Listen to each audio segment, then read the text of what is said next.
if you're being required to do things that make you weak and ashamed, then stop. Don't do them.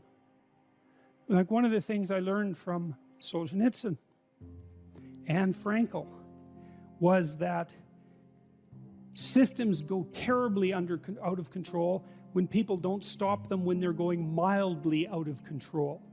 You know, and you might say, I should just keep my goddamn head down and shut up. It's like, maybe you should. Like, that's not bad advice. You know, you don't want to make unnecessary enemies, and you don't need any more trouble than you need. But you got to ask yourself on a day-to-day basis, what makes you think you're not selling your soul? You know, and there's so much foolishness going on in the mid-level bureaucratic world now. That's where all the tyranny seems to be focused. And the reason that it multiplies is because sensible people say nothing when they should say something. And what's so strange about that is that there are way more sensible people than people who aren't sensible. They're just not as noisy. So what you'll turn out if, like, you know, so let's say something's bugging the hell out of you at work. Well, then you have to prepare to find another job. That's the first thing you have to do. I don't think that you should find another job, but you should prepare to find another job. And if possible, you should prepare to find a better job. Because if you can't tell someone to go to hell, then you can't negotiate with them. And if they've got you over a barrel, then you can't say anything. So you gotta set yourself up so you've got some mobility. And actually, that's a really good principle in your life, period. You should set yourself up so that you have a lateral move at hand. And then you should find out, well, are there things at work that are disturbing my soul? You know, and you find that out. First of all, you ask yourself, okay, I'm disturbed at work. Okay, I'm probably weak and deceitful and useless and lazy. You might as well start with that. And then you talk to some people, like your wife, your friends, your co-workers, and find out, are you stupid, deceitful, and lazy? Or is there something not so good going on at work? And so if you can then eliminate your own personal pathology as a cause of your dissatisfaction, then maybe there's something rotten in the state of Denmark. And maybe you should say something about it before the whole goddamn thing collapses, because that can happen. It can happen in companies a lot faster than people ever think. You know, and you may find that, well, first of all, you may find if you say something, well, first of all, that's an adventure, that's for sure. That's a bloody adventure. And you have to do it carefully. And you have to be prepared for it. But it might be the best thing that ever happened to you. And the other thing is, if you're careful about it, you get your words right. Like, and this is strategic battle, right? It's not something you wander into carelessly. Then you may find that there's lots of people who feel exactly the same way you do, and that you've actually cottoned on to something. You're a canary in a coal mine, and not just some like psychopathic mouthpiece. So you got to ask yourself when you go and do what you do, like, is this making you stronger? Is this making you weaker? And if it's making you weaker, then you got to ask yourself, do you really want to be weaker? Because the weaker you get, the more you're tyrannized. And then worse than that, like, the weaker you get, the more bitter you get. And the more you'll work towards terrible things, the more you'll snap at your wife, the more you'll kick your kids, you know. Like, it's no joke to be tyrannized at work. And so I would say you have an ethical responsibility as a citizen to forthrightly confront creeping tyranny no matter where it occurs. And part of what we're learning, I would say, from these stories, if we're learning anything at all, is that if you're aimed at the good, which is a question you really got to ask yourself, you know, if you're genuinely aimed at the good, then take heart, because you're a lot stronger than you think.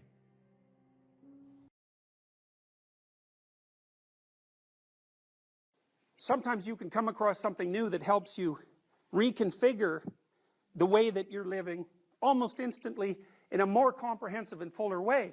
But more common is the traumatic response, which is when the presuppositions of your world are shifted dramatically and you fall into the surrounding chaos. Then it's so hard on you that, you know, it actually does you psychophysiological damage. If someone goes after you at the good person level of analysis and they just demolish you, you know, in the course of, say, a 3-year relationship, hacking away at the idea that you have any moral worth whatsoever, this is what happens when you're abused, then that's going to knock you into pieces at a very complex and high level of abstraction. So that can undermine your entire worldview. If the person instead helps you retool the little behaviors and the little microstructures that make you up, and if you're willing to participate in that, and if you're open to corrective feedback from the world, then you can continually adjust yourself at a small level, and then that makes the things in the hierarchy a little higher, a little healthier, and then that makes the aggregation of those things a little higher in the hierarchy, a little healthier and a little more complete. Then you can do this bit by bit retooling without ever having to suffer the demolition of huge chunks of your personality. So let's go back to the relationship where there's a betrayal. It's like virtually every time someone gets flipped upside down because of a betrayal in a relationship, after the betrayal happens, they say to themselves, there were all these signs I didn't pay attention to. So, and maybe the first sign is, who knows, your partner starts to flirt a bit more when you go out on a social occasion. And not a lot more, just a bit more. And you decide, because maybe you're timid, that's okay. You're not going to do anything about it. But it's interesting that it happens. It grabs your attention. And it means something. But what you decide is, it's not worth paying attention to. And so maybe the next 8 times that you go out, the same thing happens, but it happens at a somewhat accelerated rate. And then maybe the person starts to go out without you. And so on. There's this progression towards the end state of betrayal. And every time you get a little hint, the world tells you that something's going on, you put it aside and you fail to take it into account. Well, you're foregoing your opportunity to adjust the relationship at micro stages, because maybe what you should have done the first time that happened is you should have gone home with your partner and said, what the hell's going on? Like, this is what was happening. Why are you doing that? Here's how you should have behaved. And of course, that's going to be a fight. There's absolutely no doubt about it. But it might be a micro fight instead of a the relationship is over fight. And in order to keep a relationship healthy, it needs to be retooled at micro levels constantly. And the same is the case with your own character. When you encounter something that's unexpected, especially if it's small enough to handle, you need to extract the information from it, rebuild the world, and rebuild yourself. And then maybe if you continue doing that, every time you get evidence of an anomaly or an error, or every time the world manifests some meaning to you, then you won't have to fall apart, because the structure that constitutes you is going to remain viable and healthy from the bottom up. And if you don't do that, then those errors are going to accumulate, and when they finally do manifest themselves as unavoidable, like when your partner says, I don't want to be with you anymore, or I've been with someone else for the last year, there's no ignoring that, then the whole thing comes crashing down. You're no longer in a relationship, you're no longer in a good relationship, and then all the other things become questionable. So, meaning manifests itself so that you can retool being itself on a continual basis, while simultaneously minimizing the risk of total collapse. And morality then becomes the act of paying sufficient attention and reacting sufficiently so that that corrective process occurs. Now,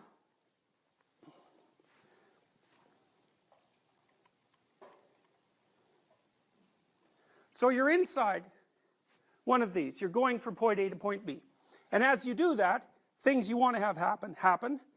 And things you don't want to have happen, and things you don't understand happen.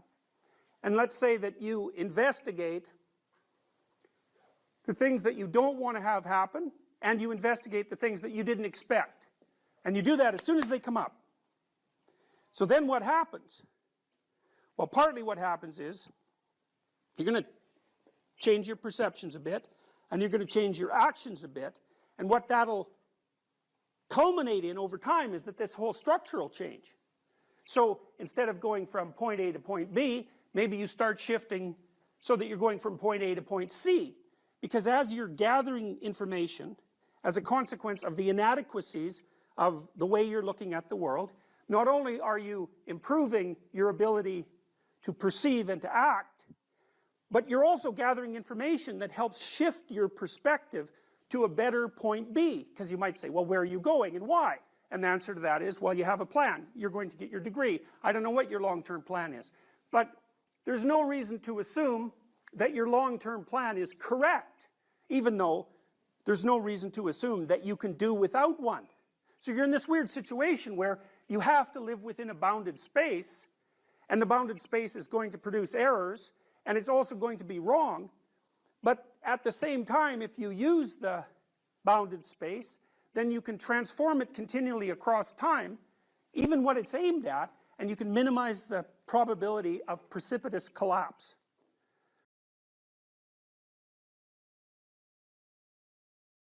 If you study the development of the fantasies of very, very dark people, you see that they brood and fantasize in isolation for years.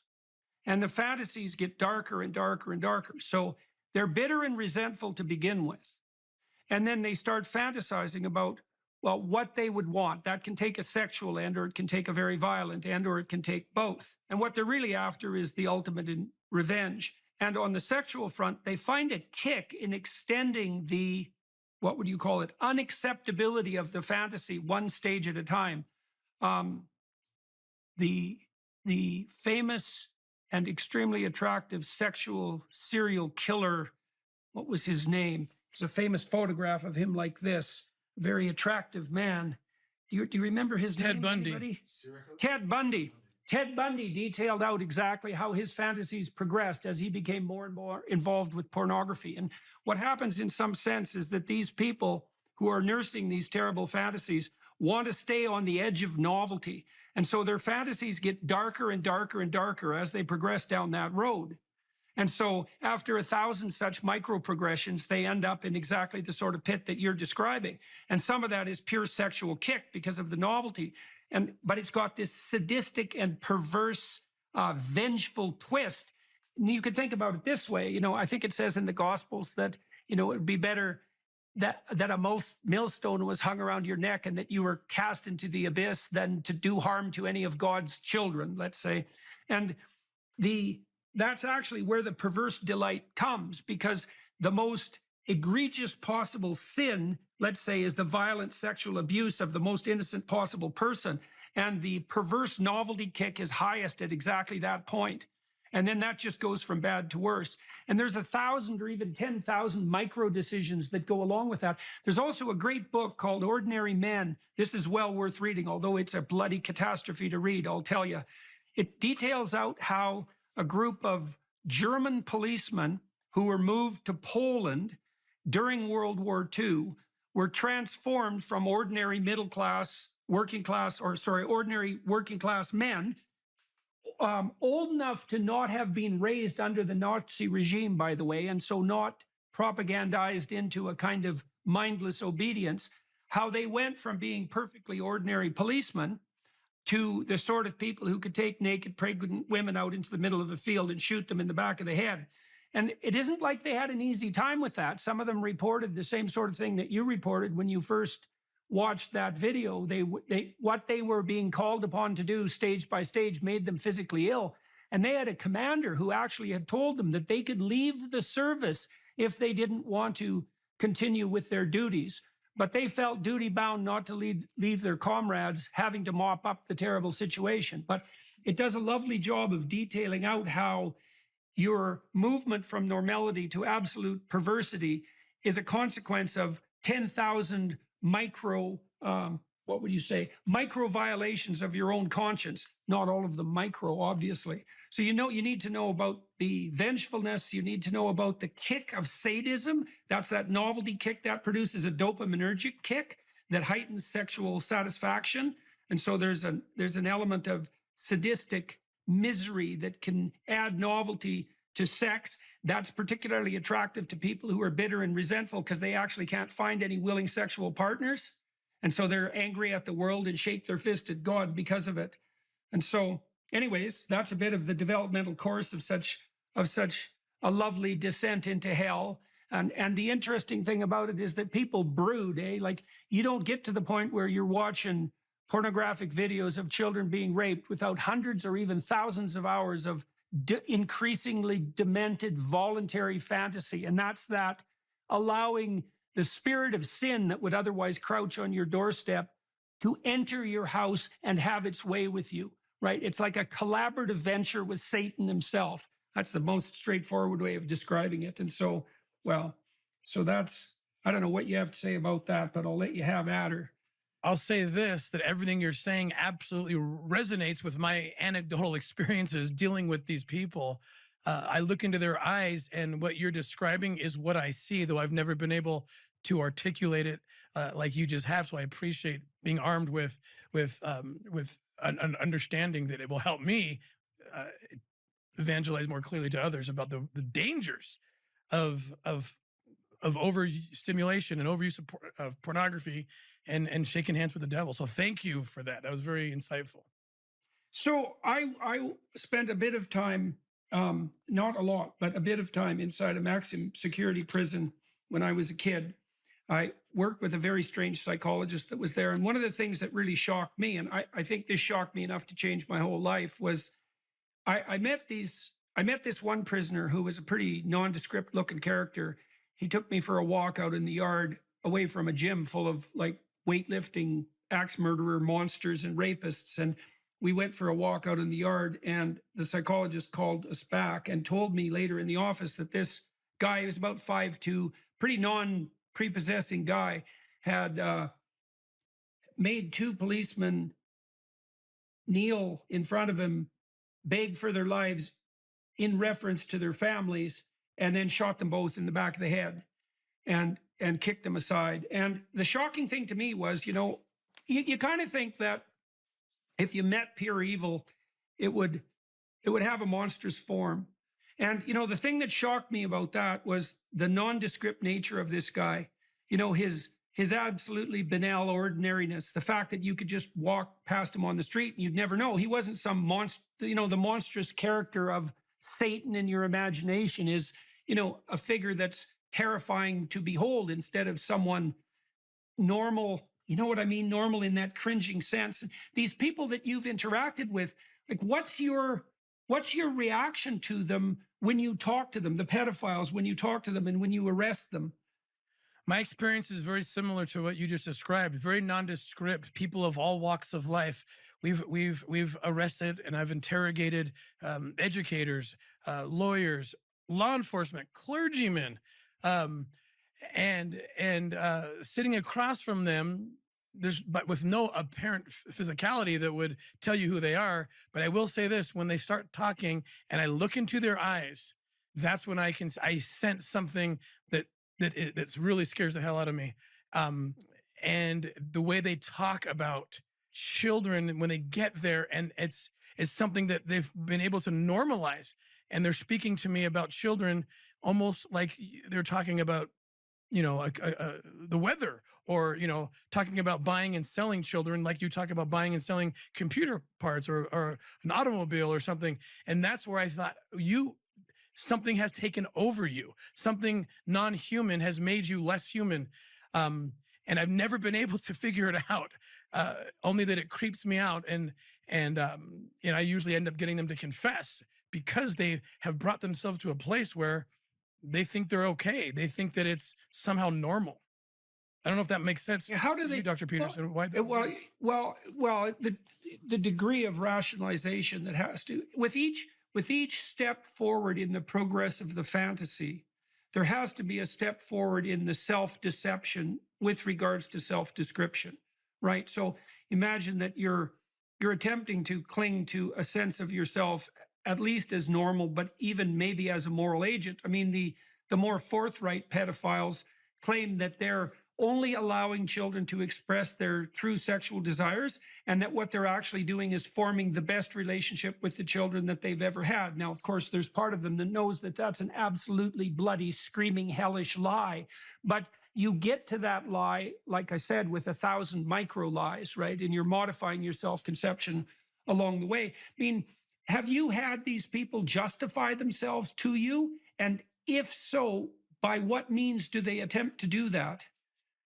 So one person that comes to mind, absolutely, the answer is yes. And one person that comes to mind is the person depicted in the film Oshensky.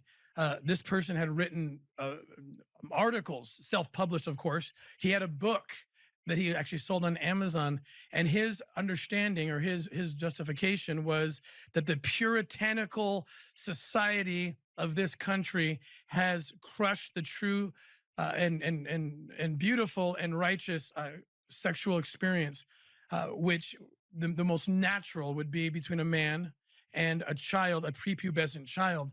A prepubescent child is the most beautiful form of humanity, and why take that away from a child? Children would be well conditioned to confront the challenges of life if only they could experience orgasmic pleasure even in their prepubescence. This is how they talk. Right. And Well, that you saw echoes of that. There was attempts made in the 1970s by French intellectuals, surprise, surprise, to have the age of consent reduced radically. And that was always the rationale. It was an extension of the patriarchal oppression theory in some sense, right? That all sexual expression is essentially pure and good in its most fundamental form. And it's all warped by social pressure. And if we were just allowed to express ourselves in every manner that we saw fit, then everyone would be free and we wouldn't suffer anymore from the constraints of tyrannical society, right? And it's just convenient for the bloody pedophiles that happens to justify them doing whatever the hell they want to children who are obviously too young to consent. If you ask a disagreeable person what he wants, say, or she wants, they'll tell you right away. They know. It's like, this is what I want and this is how I'm going to get it. But agreeable people, especially if they're really agreeable, are so agreeable that they often don't even know what they want, because they're so accustomed to living for other people and to finding out what other people want and to trying to make them comfortable and so forth, that it's harder for them to find a sense of their own desires as they move through life. And that's not, look, there's situations where that's advantageous, but it's certainly not advantageous if you're going to try to forge yourself a career. That just doesn't work at all. And so even though on average men and women aren't that much different in terms of their levels of agreeableness by the group, if you go out and you look at the extremes, they're very different. So all of the most agreeable people are women, and all of the most disagreeable people are men. And the thing is, the extremes are often what matter rather than what's in the middle. And so one of the ways that's reflected in society, by the way, is there's way more men in prison.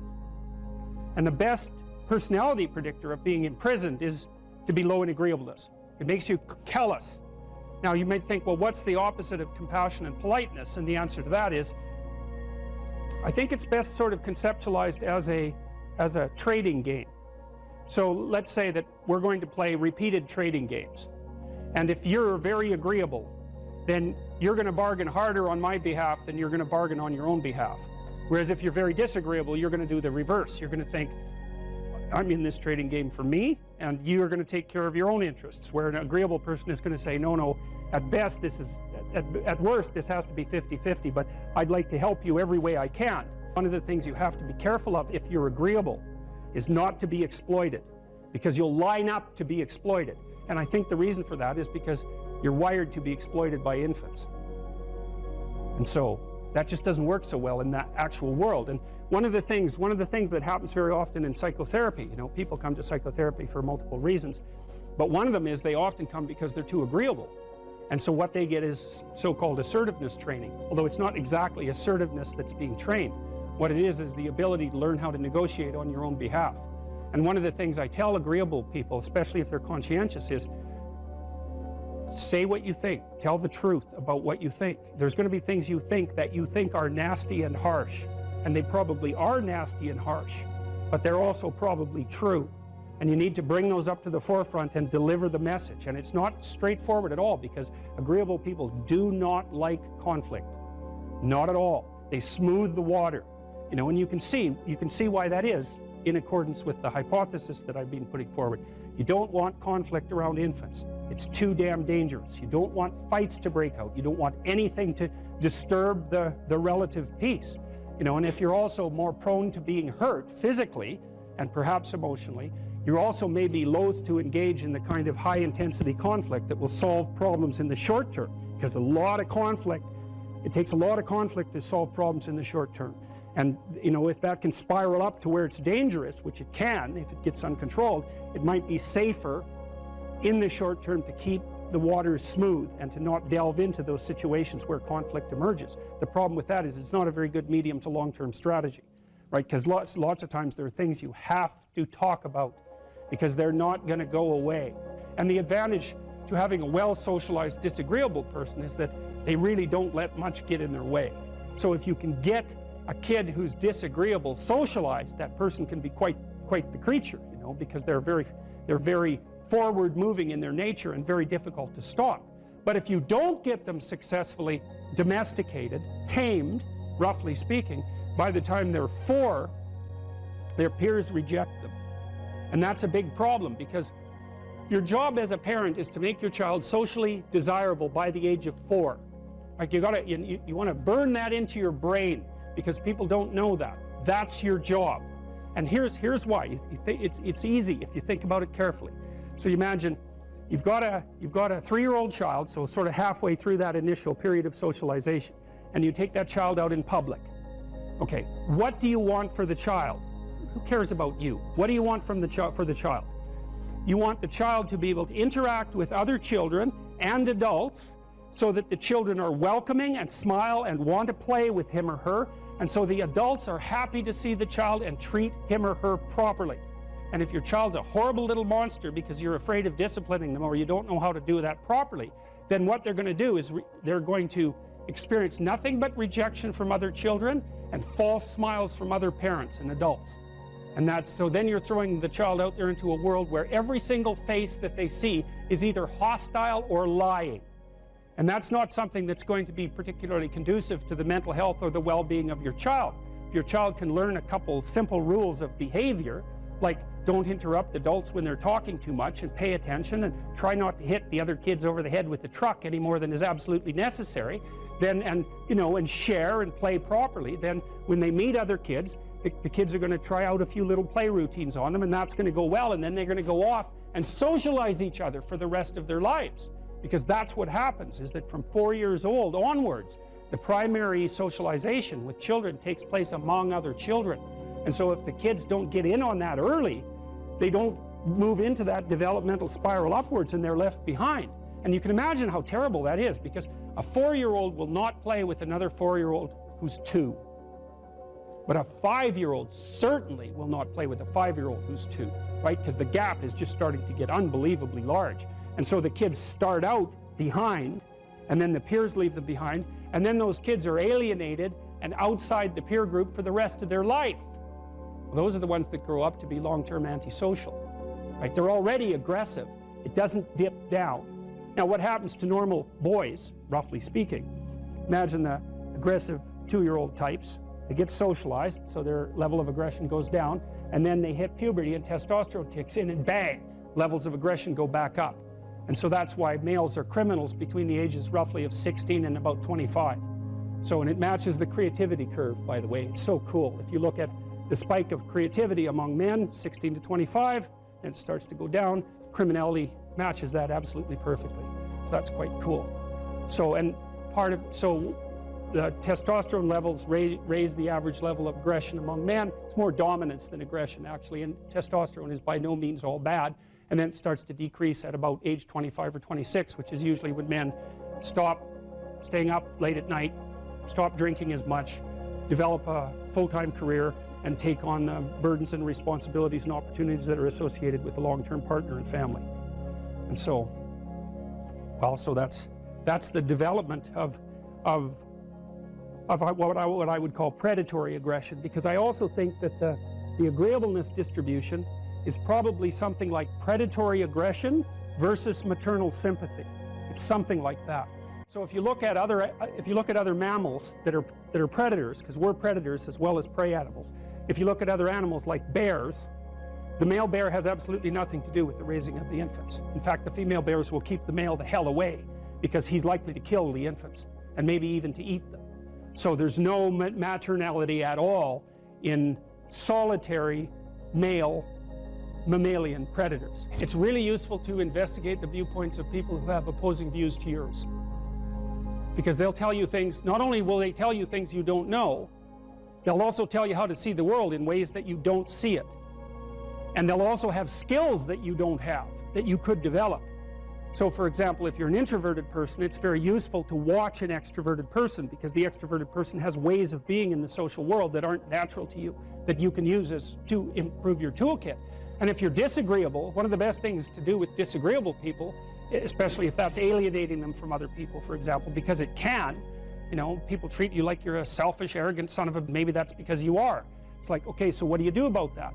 One of the most promising treatments, let's say, for that is get the person to do something for someone else once a day, just as a practice, and learn how to do it. Maybe you can wake the circuit up, you know, if you think that it's lying dormant in you, which is probably right.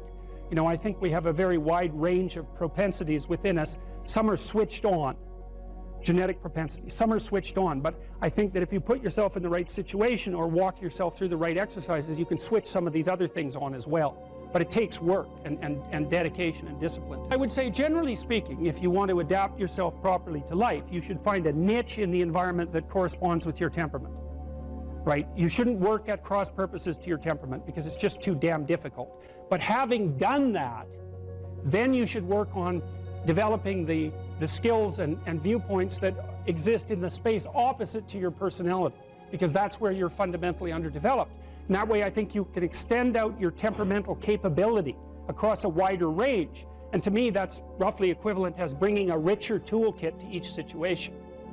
You know, so if you're hyper extroverted, you should probably learn to shut up at parties now and then and listen, just to see what's going on, to see if you can manage it, you know. And if you're introverted, well, then you should learn how to speak in public and to learn how to go to parties without hiding in the corner and saying nothing to anyone. You know, and if you're agreeable, then you need to learn how to be disagreeable so people can't push you around. And if you're disagreeable, you need to learn how to be agreeable so that you're not an evil son of a bitch. So, and the same thing applies even in the conscientious domain. It's like if you're too conscientious, you need to learn to relax and let go a little bit. And if you're unconscientious, it's time, like, get out the Google Calendar, man, and start scheduling your day, right? And beat yourself on the back of the head with a stick until you're disciplined enough so that you can actually stick to something for some length of time and not living in absolute squalor, which is something that would characterize someone who's very disorderly, for example, because they don't notice. It doesn't bother them, disorder. It's like, maybe they can see it, but it doesn't have any emotional valence, and so it doesn't have any motivational significance. You know, so the other thing you might want to think about too, if you're choosing a partner, is try not to choose someone who's too distant from you on the temperamental variables, because you're going to have a hard time bridging the gap. You know, it's hard for an introverted person and an extroverted person to coexist. And it's really hard for an orderly person and a disorderly person to coexist, because they will drive each other nuts. Why don't you pick up? Why are you so obsessed by it? That's the basic argument, you know. So it's useful to know about your temperament so that you can negotiate the space with your partner as well. And I don't think you should try to find someone who's exactly the same as you, because then you don't have the benefits of the alternative viewpoint. But you got to watch it, because you may hit irreconcilable differences of various sorts. And I've seen that most particularly among couples who are high and low in openness. That's a rough one. And also high and low in conscientiousness. That's another rough one, because they just cannot see how the other person sees the world at all. Right? They're all like, why should I stand up, be a martyr, get fired? This guy at Google got fired. Yeah. How do you convince people that there's a point to standing up when it appears to be futile? Well, the first thing I think is you convince them that it's not futile. It might be difficult, but it's not futile. If you get your words right, you have something to say, there'll be an impact of those words. It might not be the impact that you would choose. But the other thing you got to tell people is, pick your poison. You may be in a situation where you don't have a cakewalk to the Garden of Paradise. You got tyranny or famine. Those are your choices. But you get to pick which one you have. And I would say if you're being oppressed, and I mean in your soul, by what you're required to swallow at work, well, you think you're not paying a price for that? You got no self-respect, and rightly so. But worse than that, you're an agent of your own destruction. You're destroying your own ideal, and you're letting people who are weak and corrupt win. And if you stood up and stood up properly, but you have to put yourself in order to do this, at least to some degree, right? You can't do it casually. You have to do it from some position of preparedness and strength. Then what makes you think you couldn't scare them back into the corners? And that would be a good thing. And, you know, the alternative personally is bad because there's a psychological degeneration that goes along with it. I've seen this with many, many of the people that I've worked with who have been tyrannized in the workplace to the absolute detriment of their psychological and physical health, right? To the point of collapse, confronting these crazy, crazy things when they were sensible people. That's a terrible price to pay, man. Like it's a bad price. And then if the foolishness isn't dealt with at the local level, when it's still relatively trivial, then it will multiply until it's dealt with at the social level. And we're seeing signs of that already. Antifa is a good sign of that. You know, and problems that aren't solved multiply, and soon people fight. And you know, better to argue than to fight. Unless you want to fight. And some people want to fight. And I can understand why, but I wouldn't recommend it because that doesn't lead good places.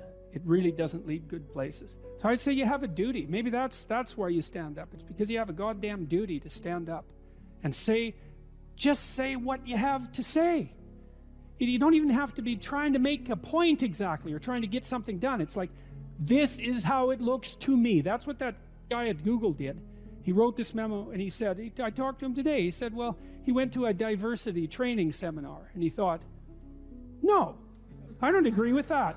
And so then they asked for feedback. So we wrote this document a month ago. This was written a month ago. Got no real response to it. Well, it bounced around inside Google until a lot of people, you know, got interested in it, and then it escaped into the outside world. But all he was doing was he was told a bunch of things he didn't think were true. He wrote down a bunch of things he thought were probably true. He launched that out and said, well, I think these things are probably true. It's like, well, probably they're true. Well, so he paid a price for it, but maybe we'll see what sort of price he paid for it. Man, he's going to be a lot tougher in 2 years than he was 2 years ago. You know, like I reviewed this guy's document. I did that yesterday. And everything he said was validated by the scientific literature. So what has happened is that someone has been fired publicly by a major corporation for stating well-grounded scientific truths. Right. They're exactly the sorts of things that I say in my classes, for example. And the reason that I say them is because I read the literature. It's not because I'm personally happy about the facts. I think IQ research particularly is so dismal that you can't possibly read it without being seriously disheartened. If I could reconstruct the world so that the IQ research wasn't true, well, it'd sure be tempting, you know? But that's not how science works. Science doesn't tell you what you want to hear. It just tells you the way it bloody well is. And he got pilloried for revealing a good fraction of current scientific knowledge about gender differences. Okay, that's not good.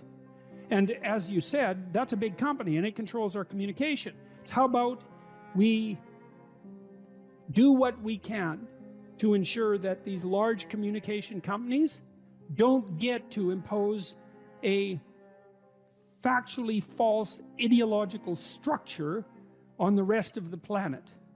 Well, you can think about supporting this guy who blew the whistle. There's a fundraiser for him online. He could use some money. He wants to sue Google. Yeah. You know, maybe we could let them know that hiring a human resources director who's also concerned with equity is probably not a good idea for a capitalist company.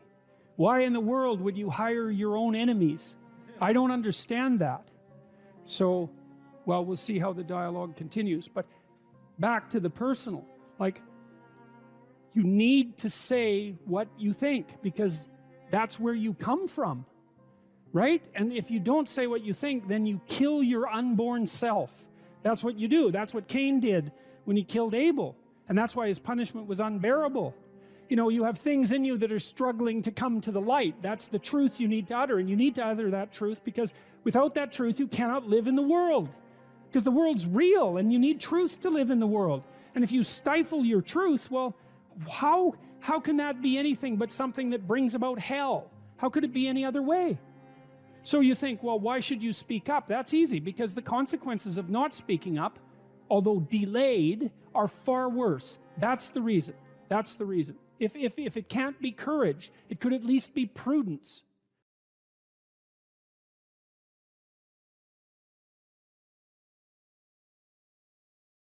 You know, if you take people, and I told you this, and you expose them voluntarily to things that they are avoiding and are afraid of, you know, that they know they need to overcome in order to meet their goals, their self-defined goals.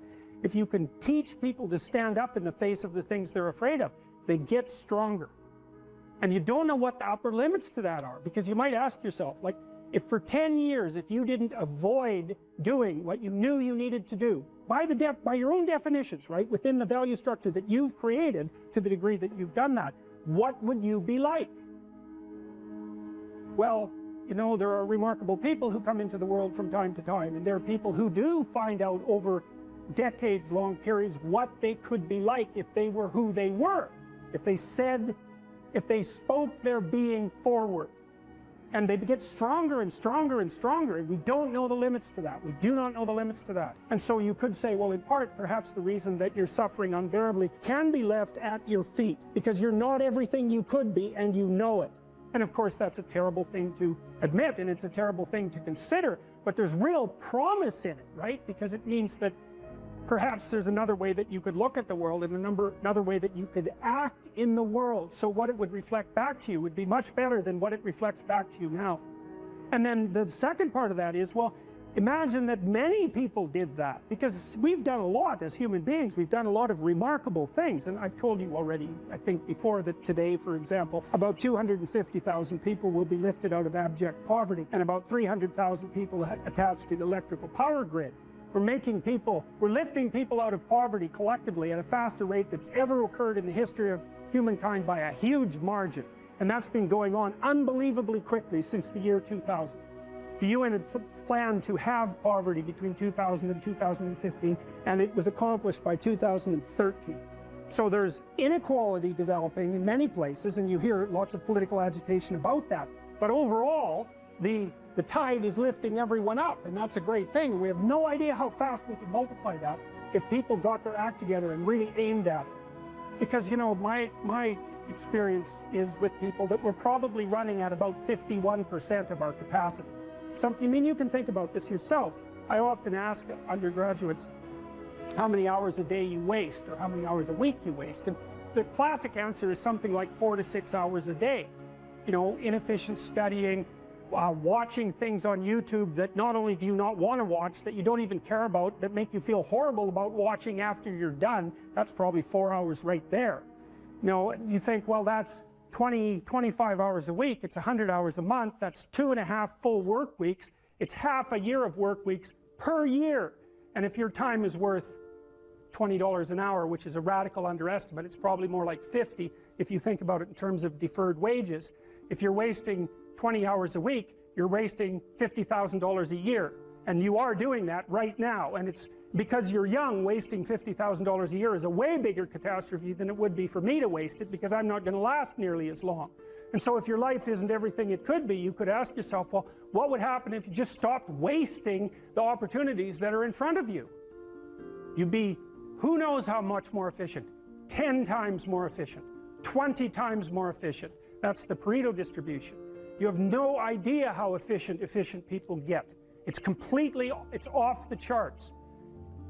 Well, and if we all got our act together collectively and stopped making things worse, because that's another thing people do all the time. Not only do they not do what they should to make things better, they actively attempt to make things worse because they're spiteful or resentful or arrogant or deceitful or homicidal or genocidal, or all of those things all bundled together in an absolutely pathological package. If people stopped really, really trying just to make things worse, we have no idea how much better they would get just because of that. So there's this weird dynamic that's part of the existential system of ideas between human vulnerability, social judgment, both of which are major causes of suffering, and the failure of individuals to adopt the responsibility that they know they should adopt. And that's the thing that's interesting too, is that, and like another thing I've often asked my undergraduate classes is, you know, there's this idea that people have a conscience. And you know what the conscience is. It's this feeling or voice you have in your head just before you do something that you know is stupid, telling you that probably you shouldn't do that stupid thing. You don't have to listen to it, strangely enough, but you go ahead and do it anyways, and then of course exactly what the conscience told you was going to happen inevitably happens, so that you feel even stupider about it than you would if it happened by accident, because you know, I knew this was going to happen, I got a warning it was going to happen, and I went and did it anyways. And the funny thing too is that conscience operates within people, and we really don't understand what the hell that is. So you might say, well, what would happen if you abided by your conscience for 5 years or for 10 years? What sort of position might you be in? What sort of family might you have? What sort of relationship might you be able to forge? And you can be bloody sure that a relationship that's forged on the basis of who you actually are is going to be a lot stronger and more welcome than one that's forged on the basis of who you aren't. Now, of course, that means that the person you're with has to deal with the full force of you in all your ability and your catastrophe, and that's a very, very difficult thing to negotiate. But if you do negotiate it, well, at least you have something, you have somewhere solid to stand, and you have somewhere to live, you have a real life, and it's a great basis upon which to bring children into the world, for example, because you can have an actual relationship with them instead of torturing them half to death, which is what happens in a tremendously large minority of cases. Well, it's more than that too, because, and this is what I'll close with, and this is why I wanted to introduce Solzhenitsyn's writings to you. You see, because it isn't merely that your fate depends on whether or not you get your act together and to what degree you decide that you're going to live out your own genuine being. It isn't only your fate, it's the fate of everyone that you're networked with. And so, you know, you think, well, there's 9 billion, 7 billion people in the world. We're going to peak at about 9 billion, by the way, and then it'll decline rapidly. But 7 billion people in the world, and who are you? You're just one little dust mote among that 7 billion, and so it really doesn't matter what you do or don't do, but that's simply not the case. It's the wrong model, because you're at the center of a network. You're a node in a network. Of course, that's even more true now that we have social media. You'll know 1,000 people, at least, over the course of your life. And they'll know 1,000 people each, and that puts you one person away from 1 million, and 2 persons away from 1 billion. And so that's how you're connected. And the things you do, they're like dropping a stone in a pond. The ripples move outward, and they affect things in ways that you can't fully comprehend. And it means that the things that you do and that you don't do are far more important than you think. And so if you act that way, of course, the terror of realizing that is that it actually starts to matter what you do. And you might say, well, that's better than living a meaningless existence. It's better for it to matter. But I mean, if you really asked yourself, would you be so sure if you had the choice? I can live with no responsibility whatsoever. The price I pay is that nothing matters. Or I can reverse it and everything matters. But I have to take the responsibility that's associated with that. It's not so obvious to me that people would take the meaningful path. Now, when you say, well, nihilists suffer dreadfully because there's no meaning in their life and they still suffer, yeah, but the advantage is they have no responsibility. So that's the payoff, and I actually think that's the motivation. Say, well, I can't help being nihilistic. All my belief systems have collapsed. It's like, yeah, maybe. Maybe you've just allowed them to collapse because it's a hell of a lot easier than acting them out. And the price you pay is some meaningless suffering, but you can always whine about that and people will feel sorry for you, and you have the option of taking the pathway of the martyr, so that's a pretty good deal, all things considered, especially when the alternative is to bear your burden properly and to live forthrightly in the world. Well, what Solzhenitsyn figured out, and so many people in the 20th century, it's not just him, even though he's the best example, is that if you live a pathological life, you pathologize your society. And if enough people do that, then it's hell. Really, really. And you can read the Gulag Archipelago if you have the fortitude to do that. and you'll see exactly what hell is like. And then you can decide if that's a place you'd like to visit, or even more importantly, if it's a place you'd like to visit and take all your family and friends, because that's what happened in the 20th century.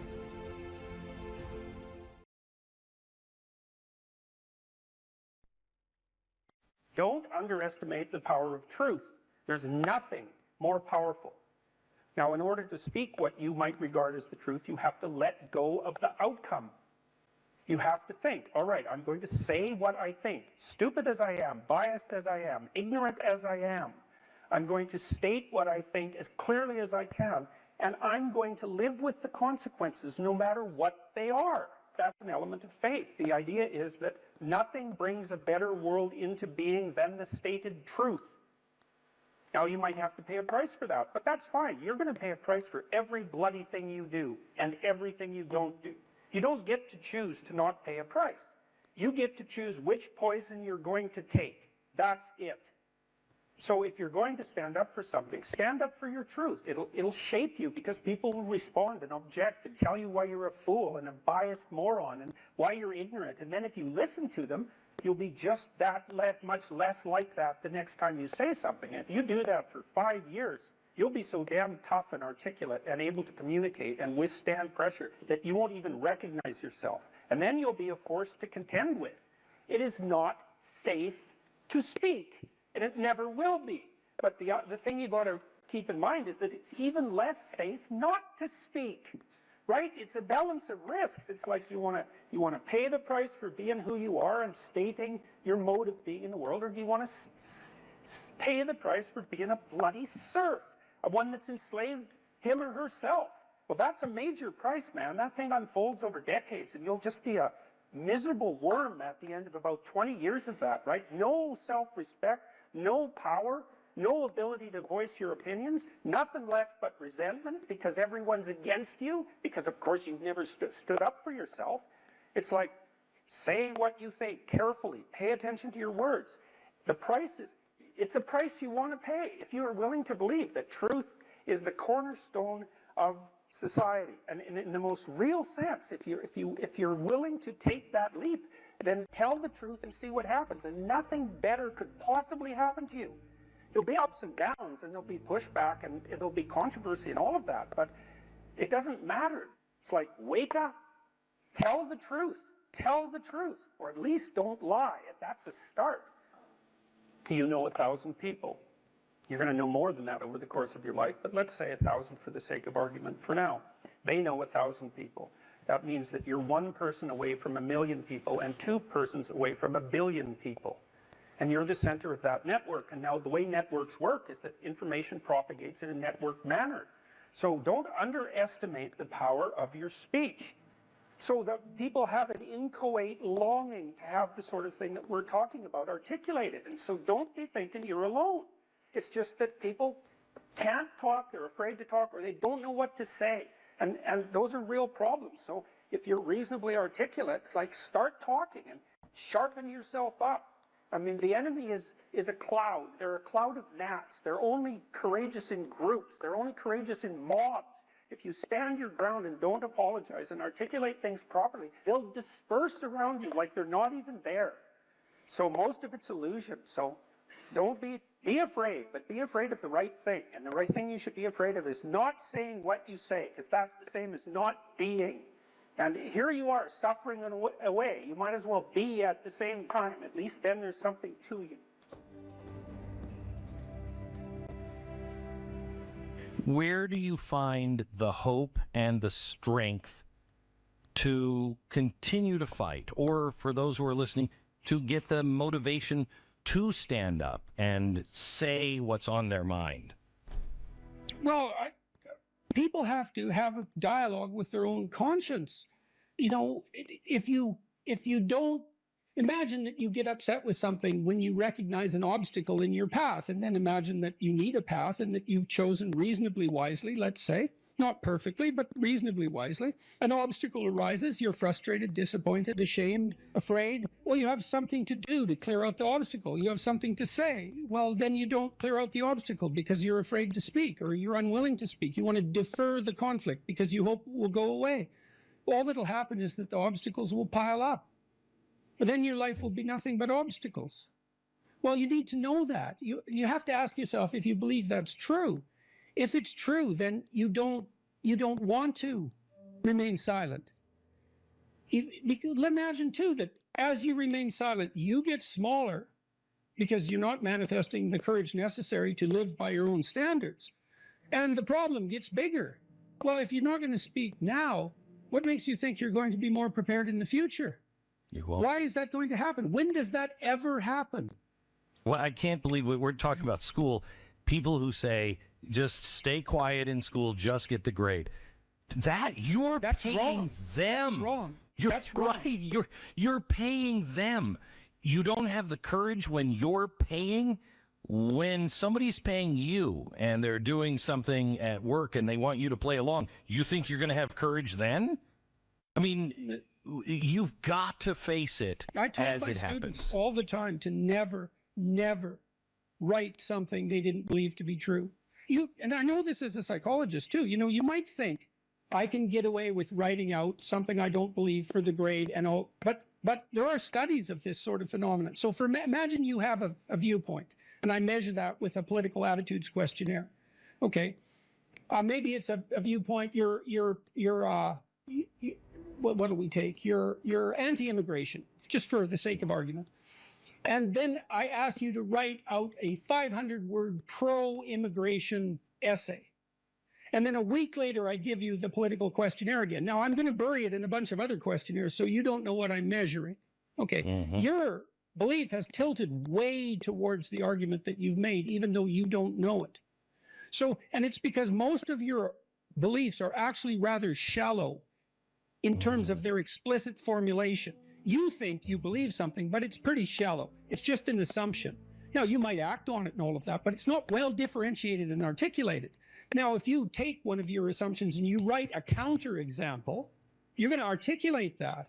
Well, then that's going to move you. And so if you think that you can write an essay that you don't believe and you'll remain unscathed by that, well, you're wrong. You won't. And if you do it 20 times, you will turn into what you wrote. That's what will happen. And it's an absolute sin in my estimation. I mean that specifically for anyone who attends university to write what they do not believe to be true. It's certainly a sin for anyone to encourage them to do that. Now, you can do that as an exercise. You can ask people to delineate out an argument that runs contrary to their viewpoint. That can be part of the reasonable process of learning. Correct. That is not the same thing as doing it for deceptive purposes to manipulate your professor because you're too cowardly to formulate your arguments properly. I talked to two of Canada's most outstanding people in the last 2 weeks, Conrad Black, who ran a huge newspaper empire, and Rex Murphy, who's probably Canada's best known journalist personality, because he's both. He's a great journalist, but he's a personality as well. And they remembered their university education. Jocko Willink as well. He's not a Canadian, but he had the same kind of memory. They talked about their education in the humanities, mostly concentrating on English literature, and described it with tremendous fondness as a turning point in their life, as an opening up of the world of knowledge to their youthful eyes, right? Very, very fondly. Contrasted that with Yeonmi Park, who is an escapee from North Korea, very brave woman who was then enslaved in China, had a life that was just sheer hell, and spent a good part of the interview telling me how much better her life was than the lives of many people she knew. She wrote a book called In Order to Live, but the book stopped at the year 2015, so I asked her what she did. She went to Columbia, took a humanities degree, which was a dream of hers. After finishing her entire education in 1 year, her education prior to university. Cow. Right, exactly. Then she went to a South Korean university for 3 years. They're hard to get into. And then she went to Columbia. I said, what was it like going to Columbia? Taking a humanities degree from this escapee from totalitarianism who was once enslaved, got to go to one of America's august institutions and be trained in the humanities. Someone who'd been exposed to George Orwell and who was motivated to write because she read Animal Farm, understood the power of literature. She said it was a complete waste of time and money, and that she was afraid to say anything. Wow. Yeah, wow. It's a hell of a thing to hear when you're a university professor.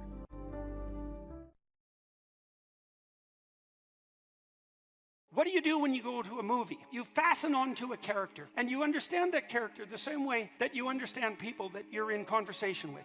Now, you might think that the way that you understand people is by you listen to what they say and you extract out the knowledge that they're delivering to you in terms of facts, and you interpret the facts and you derive your understanding of the person. Like, none of that's true. That has absolutely nothing to do with how you establish a relationship with someone. And, well, here's some proof. Is that what you do with a dog? Well, obviously not, but you can establish a relationship with a dog. And the relationship you have with a dog, it's not the same as the relationship with a person, but a dog's a pack animal. A dog can become a member of the family. You can understand a dog well enough so the dog likes you. Right, and so whatever you're doing with the dog, it isn't discourse about propositions, because most of the dogs you own don't talk. It's the same with an infant. You establish a relationship using mechanisms that aren't propositional. They're not rules, they're not descriptions, they're not facts. That's not how you do it. How do you do it? Where do you look when you talk to someone? You look at their eyes. Why? To see where they're pointing them. Why? So you can see what they're looking at. Why? So you can infer what's important to them, because we point our eyes at that which is important to us. That's why our eyes look the way they look. Black in the middle, colored on that ring around that against a white background. That's an evolved mechanism. I can see your eyes. All of our ancestors whose eyes weren't visible either got killed or didn't reproduce. The one thing you want to know about someone right away is where the hell their eyes are pointed. And you can do that politely, which you do by attending to someone without too predatory a stare. You do that by attending politely to their face, but not too intensely, and not attending, let's say, inappropriately to other parts of their body. And they're going to be watching you to see what you do with your eyes. Because the one thing you want to know about someone, above all else, is what the hell are they up to, right? What's their aim? And so when you go to a movie, that's what you do. When you watch a character in a role, you see him in a variety of different situations, and you watch how he structures his attention, what he pays attention to, because attention is a costly business, and so people pay attention to what they value. You watch what they attend to, and you watch how they prioritize their actions, and from that you derive an understanding of what's important to them. As soon as you understand what's important to them, you've got their aim. You figured that character out. This is what you do when you learn to know someone. What's their aim? As soon as you know their aim, you can see the world through their eyes. You can see the same objects they see, and the objects take on the same emotional significance. And when you say, I come to understand someone, what you really mean is, oh, I understand their aim, and now I can aim at the same thing, at least in simulation, at least fictionally, and I can come to inhabit the same world of perception and emotion that they inhabit. I can even guess at how they might act and to what they might attend in situations I haven't seen, because now I know their aim. What's he up to? That's what you're thinking in a murder mystery or in a thriller. What's he up to? What's he up to? What's going to happen next?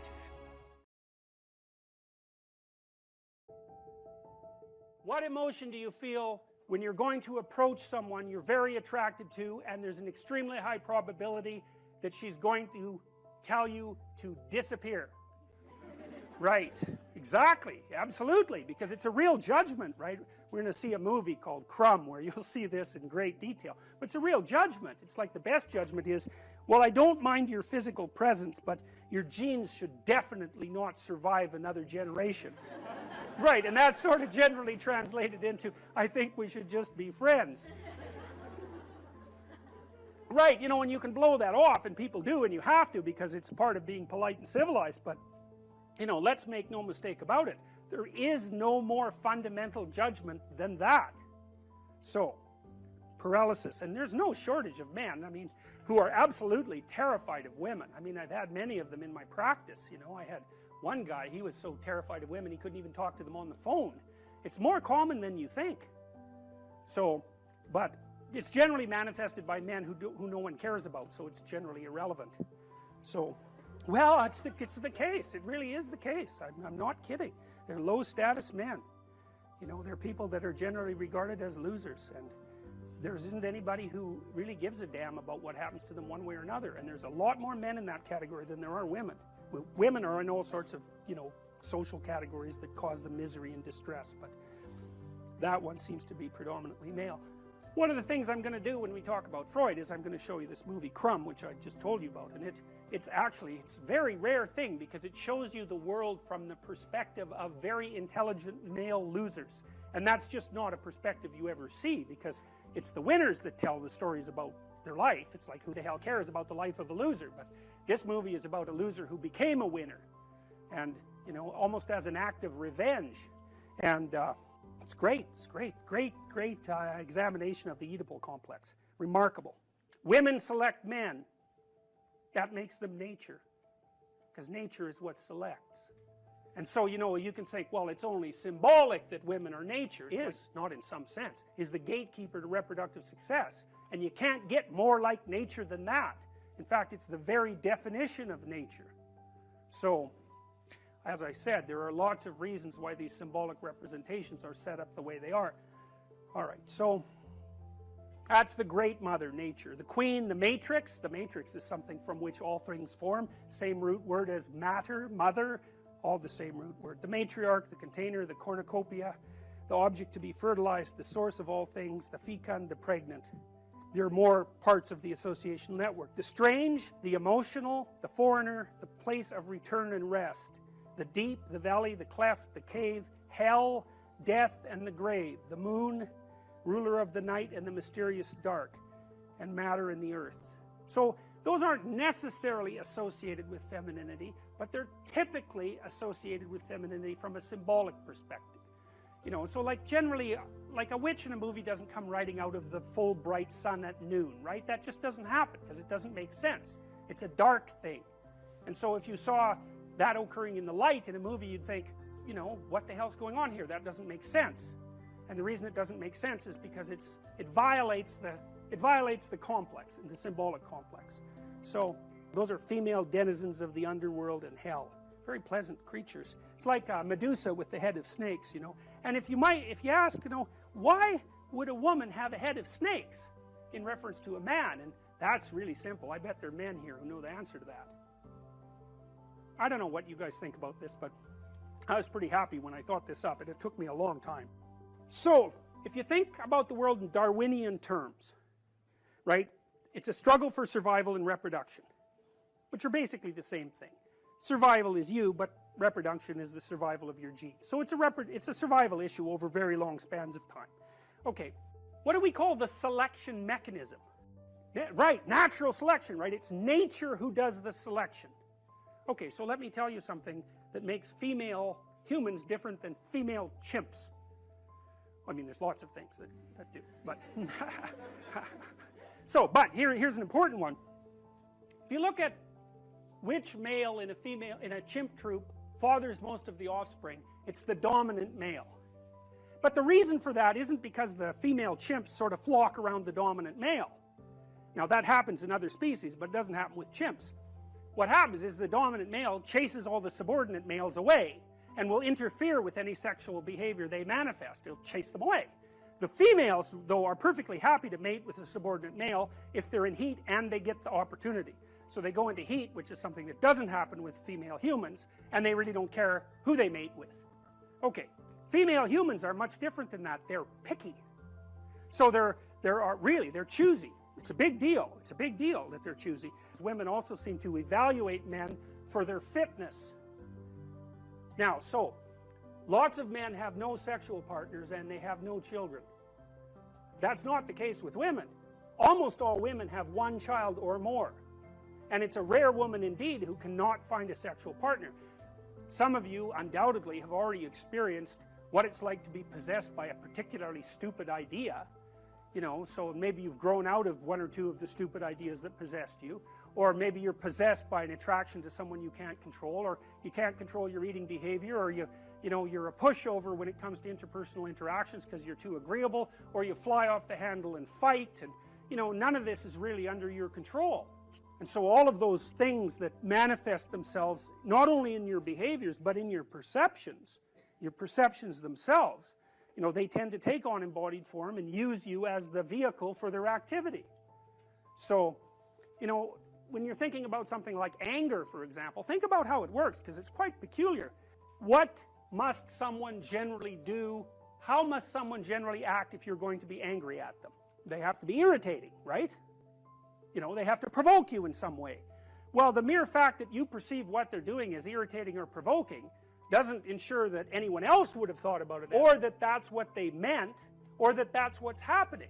And my point is, it's very important to think about these complexes of ideas as subpersonalities, because otherwise you really don't get what they're like.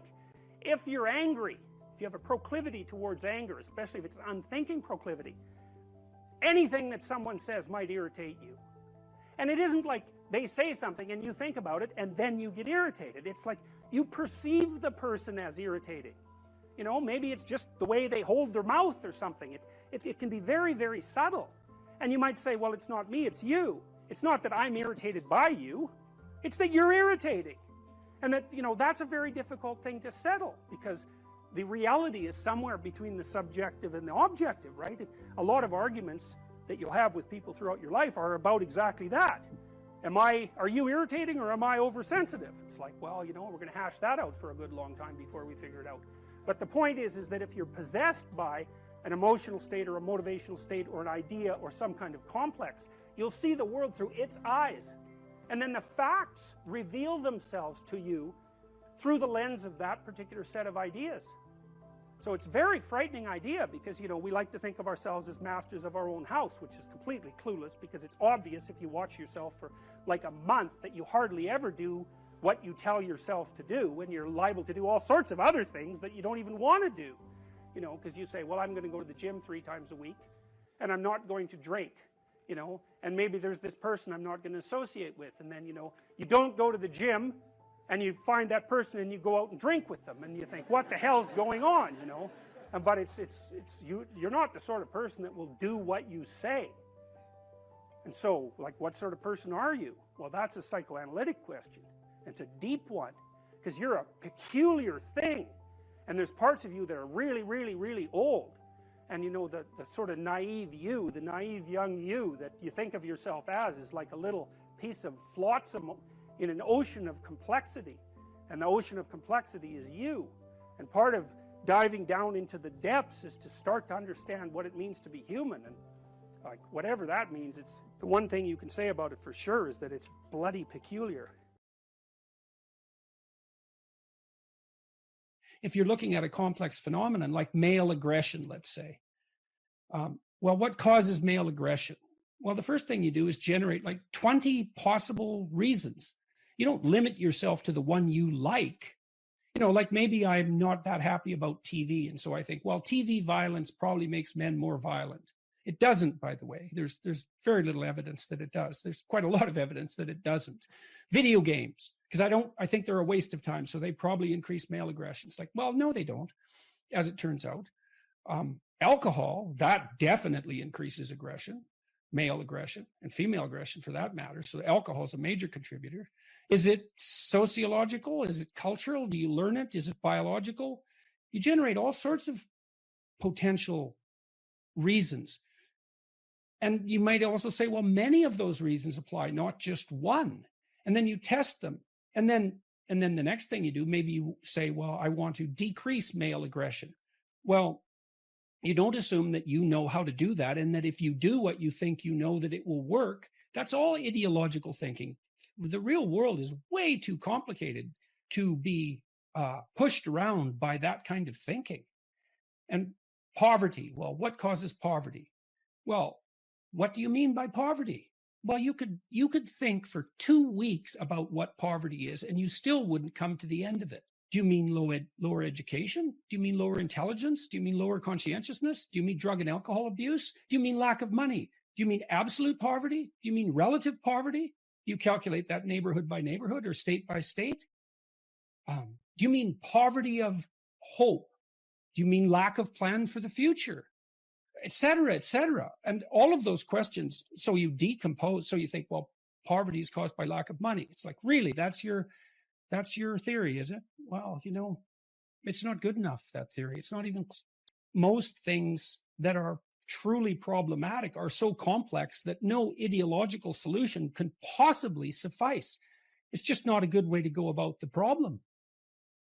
And then there's the other problem too, which is that, well, one of the terrible temptations of an ideology is that once you parse out the world and have your reasons why problems exist. So let's say poverty exists because of capitalism, which is a completely idiotic theory. I mean, poverty exists because people are born with nothing, and it's hard to acquire goods. So the default state is poverty. So it's not caused by any sociological system. So it's foolish to begin with. But let's assume that you think that poverty, or at least relative poverty, is caused by capitalism.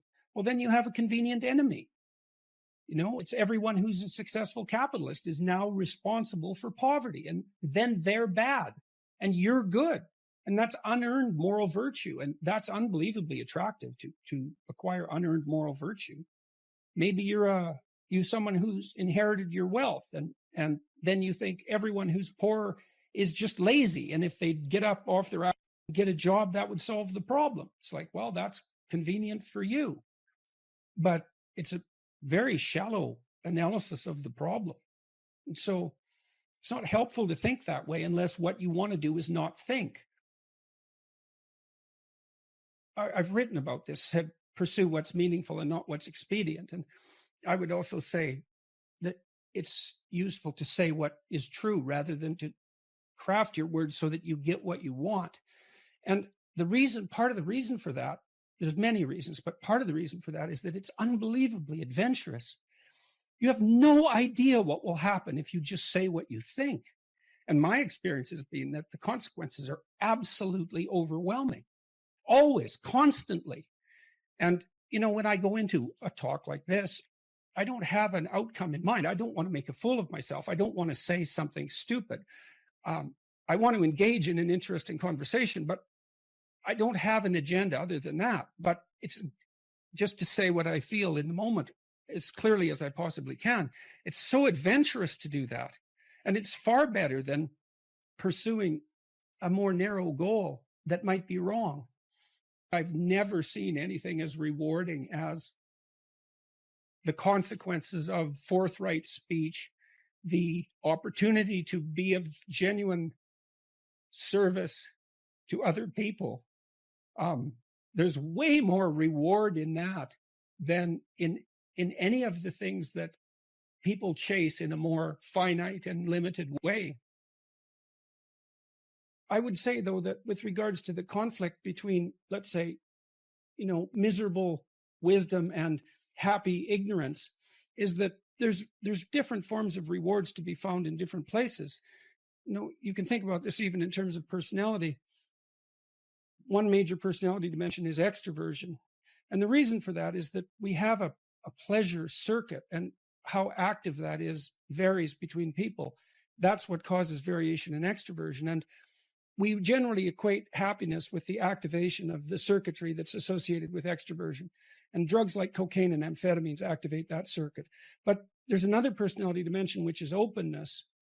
And openness is the creativity dimension. And there's pleasure to be derived from that as well. And so that's philosophical exploration and literary experience. And I suppose when you go to a movie, you experience a blend of those two things, especially if it's a rather complex movie. So there's different forms of engagement or pleasure to be found, and some of them are more akin to happiness, and some of them are more akin to meaning.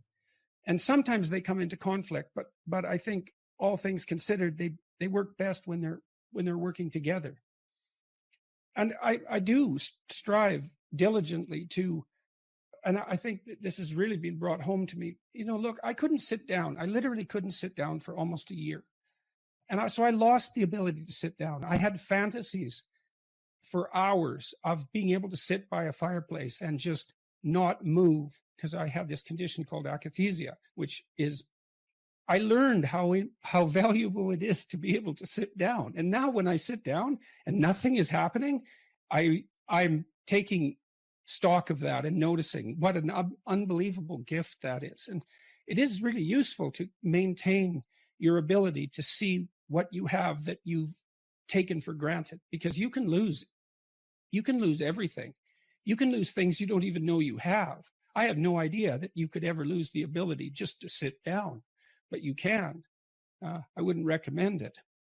So I'm more appreciative, I would say, of simpler things than I was. I'm more appreciative of other people than I was. I'm probably more grateful, all things considered, than I was. And hopefully that will continue developing. I have no contempt for happiness. You know, I tell people, don't pursue happiness, pursue meaning. And I think that's true. But if happiness comes along, it should be welcomed. And if you're ever somewhere where that's happening, you should notice it and be grateful for it and enjoy it. And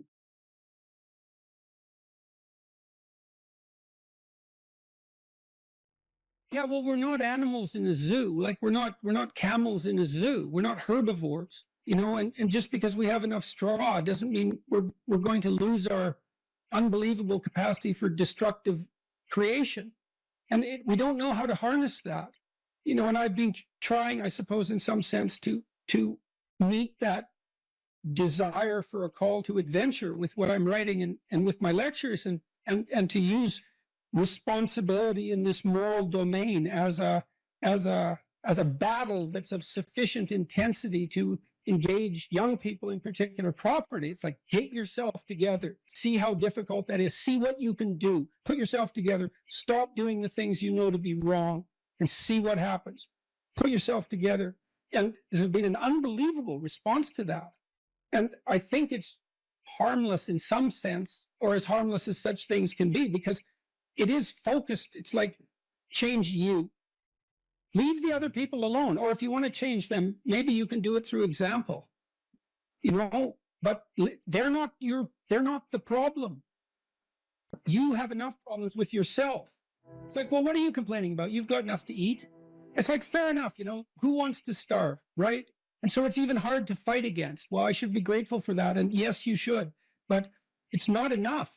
And you think about where we came from, our ancestors, what they struggled against, and from the time we were, you know, from our animal forebears all the way up to where we are now, whatever we're made for, it's not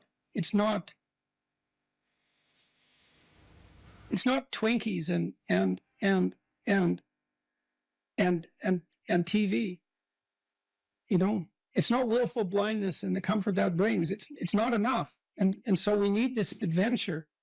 And that's something we're going to all have to contend with, because if we don't get the adventure right, then we'll get it wrong and it'll lead us in terrible places. One of the things I've said that people have repeated many times, and that it's in memes and you can buy it on, you know, merchandise items and that sort of thing. A good man is a very dangerous man who has himself under control. And no one ever says that. So you say to young men, look, like, your job is to be as dangerous as you possibly can be in every possible direction, and to control that, right? Not to be harmless and slothful and contemptible even in your own eyes. And that way you get the power of the shadow. You don't have to dispense with the anger and the aggression. You can integrate it. And that's way better. I mean, I had a remarkable conversation with Jocko Willink. I felt that it was remarkable. It was very engrossing. And Willink, he's unlike me in many ways. I mean, he's a physical specimen of sort of unparalleled proportions to begin with. He's about 2 feet thick, you know, and he's this military guy, highly disciplined, and also extraordinarily morally integrated.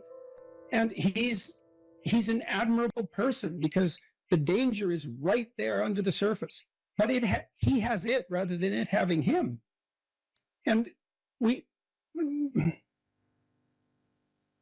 uncomfortable with the idea that that's the proper route for socialization. We try to teach our children that only, you know, cooperative games are acceptable. And they know in their hearts that that's a complete bloody lie. It's not technically sustainable. It's not even conceptually correct. I'm not saying I've solved it. I talk to Bjorn about this a lot. It's like, I love your message.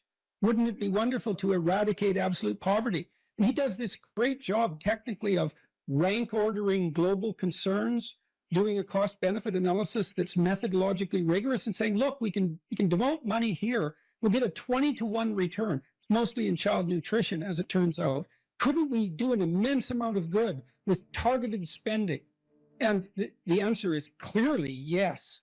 We could eradicate child poverty in the next 15 years. We probably will. We could do great things, but we don't know how to sell it. And that's a huge problem. I've never had more of a response from a crowd than when I draw a relationship between responsibility and meaning. Without fail, that brings the crowd to silence. And it's because that connection hasn't been made explicit sufficiently, I would say, is that we find meaning in responsibility. And there is a messianic call that's embedded in this. And you can translate that into get yourself together, see what you could become. And, you know, much of Beyond Order is exactly that. It's push your limits, move beyond yourself, discipline yourself, but move beyond that discipline.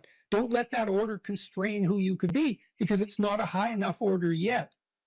And I would say it looks like that is attractive to young people, and perhaps specifically to young men, but not only to young men, and not only to the young. So, well, that's a problem that we have to address is, you know, we are doing a lot of things right, but it's not romantic enough. The clinical experience and my lecturing experience has been unbelievably positive in the main, and the clinical experience was positive because I was always on the side of the part of the person that was oriented towards their own health and improvement. That was part of our contractual pact. I'd often make that explicit. It's like, I'm not here for unconditional positive regard. I'm on the side of the part of you that wants everything to be better, and we're going to discover where that is, and we're going to work to facilitate it. And people loved that, and it was so gratifying to engage in that work. It was constantly positive. I worked with a huge variety of people, from people who had nothing, no gifts, and were just off the edges of the world, to people who were unbelievably talented and gifted, the whole gamut. And that was absolutely wonderful to see that range of people. And the lecturing has been the same way. Like the lecture tour I did was immensely positive, too much positive even. You wouldn't think that would be possible, but it is possible. And I'm very positively oriented towards human beings in the main, despite I think we're great, flawed and terribly, but no wonder. No wonder. I mean, the burden we bear is absolutely, it's absurd. The existentialists made much of that. We have an absurd existence. We're aware of our own mortality. God, and we're animals. We're aware of our own mortality. What a burden. And yet here we are. And much of the time we're not corrupt and horrible. It's a miracle. So, you know, it's a word of encouragement. And that's what people are responding so positively to in a time where everyone is told this story that, you know, human activity is all a struggle for power, and that we're fundamentally a destructive force, and that we should rein ourselves in. And I'm not selling that message. It's a word of encouragement. You could be more than you are, and wouldn't that be great for everyone, including you?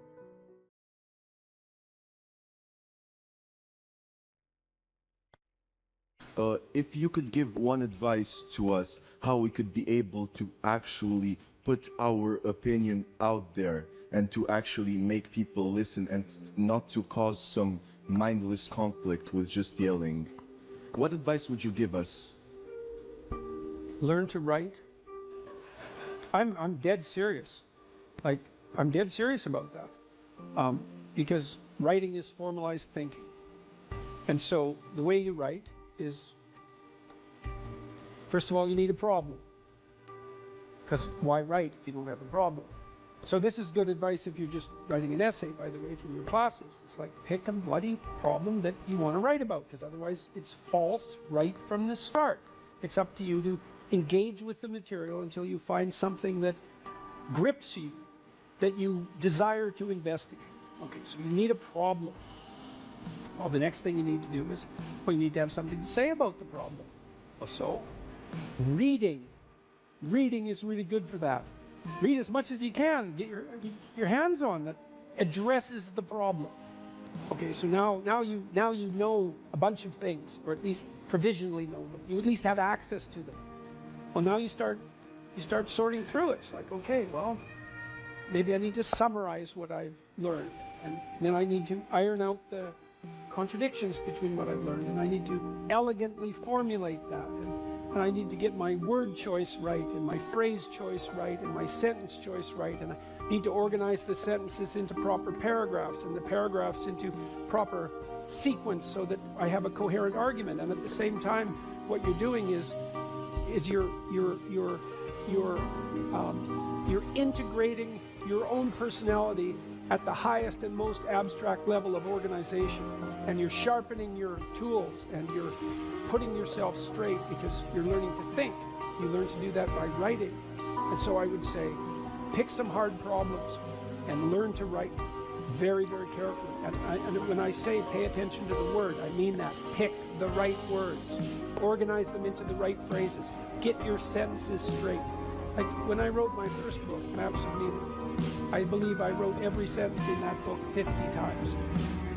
50 variants of every sentence. I'd read it once, I'd read it again, I'd read it again, I'd read it again, and I have a little competition. Which sentence is better? Which sentence is better?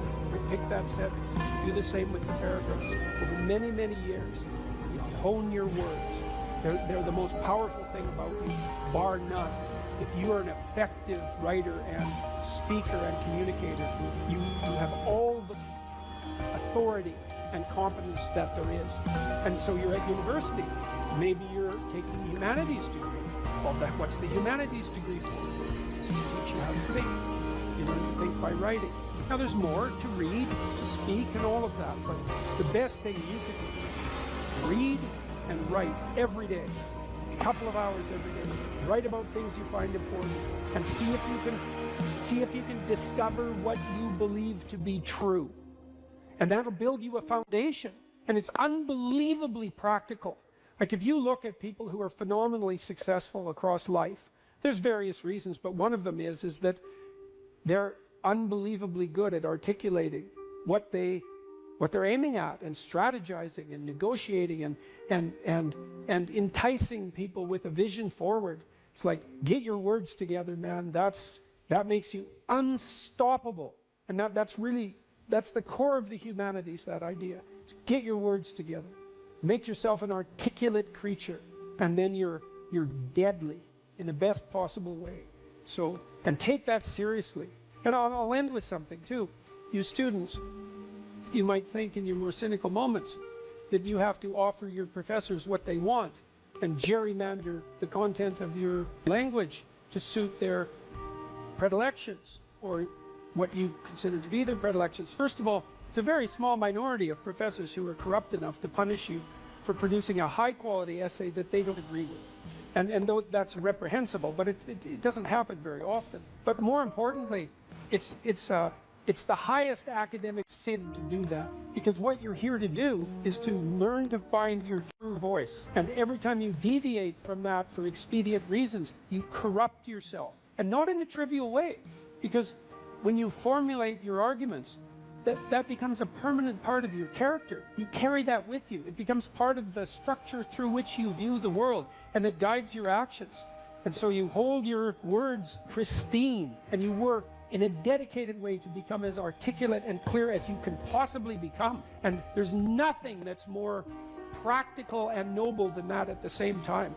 That's why the humanities are so valuable. You think, well, what good is a humanities degree?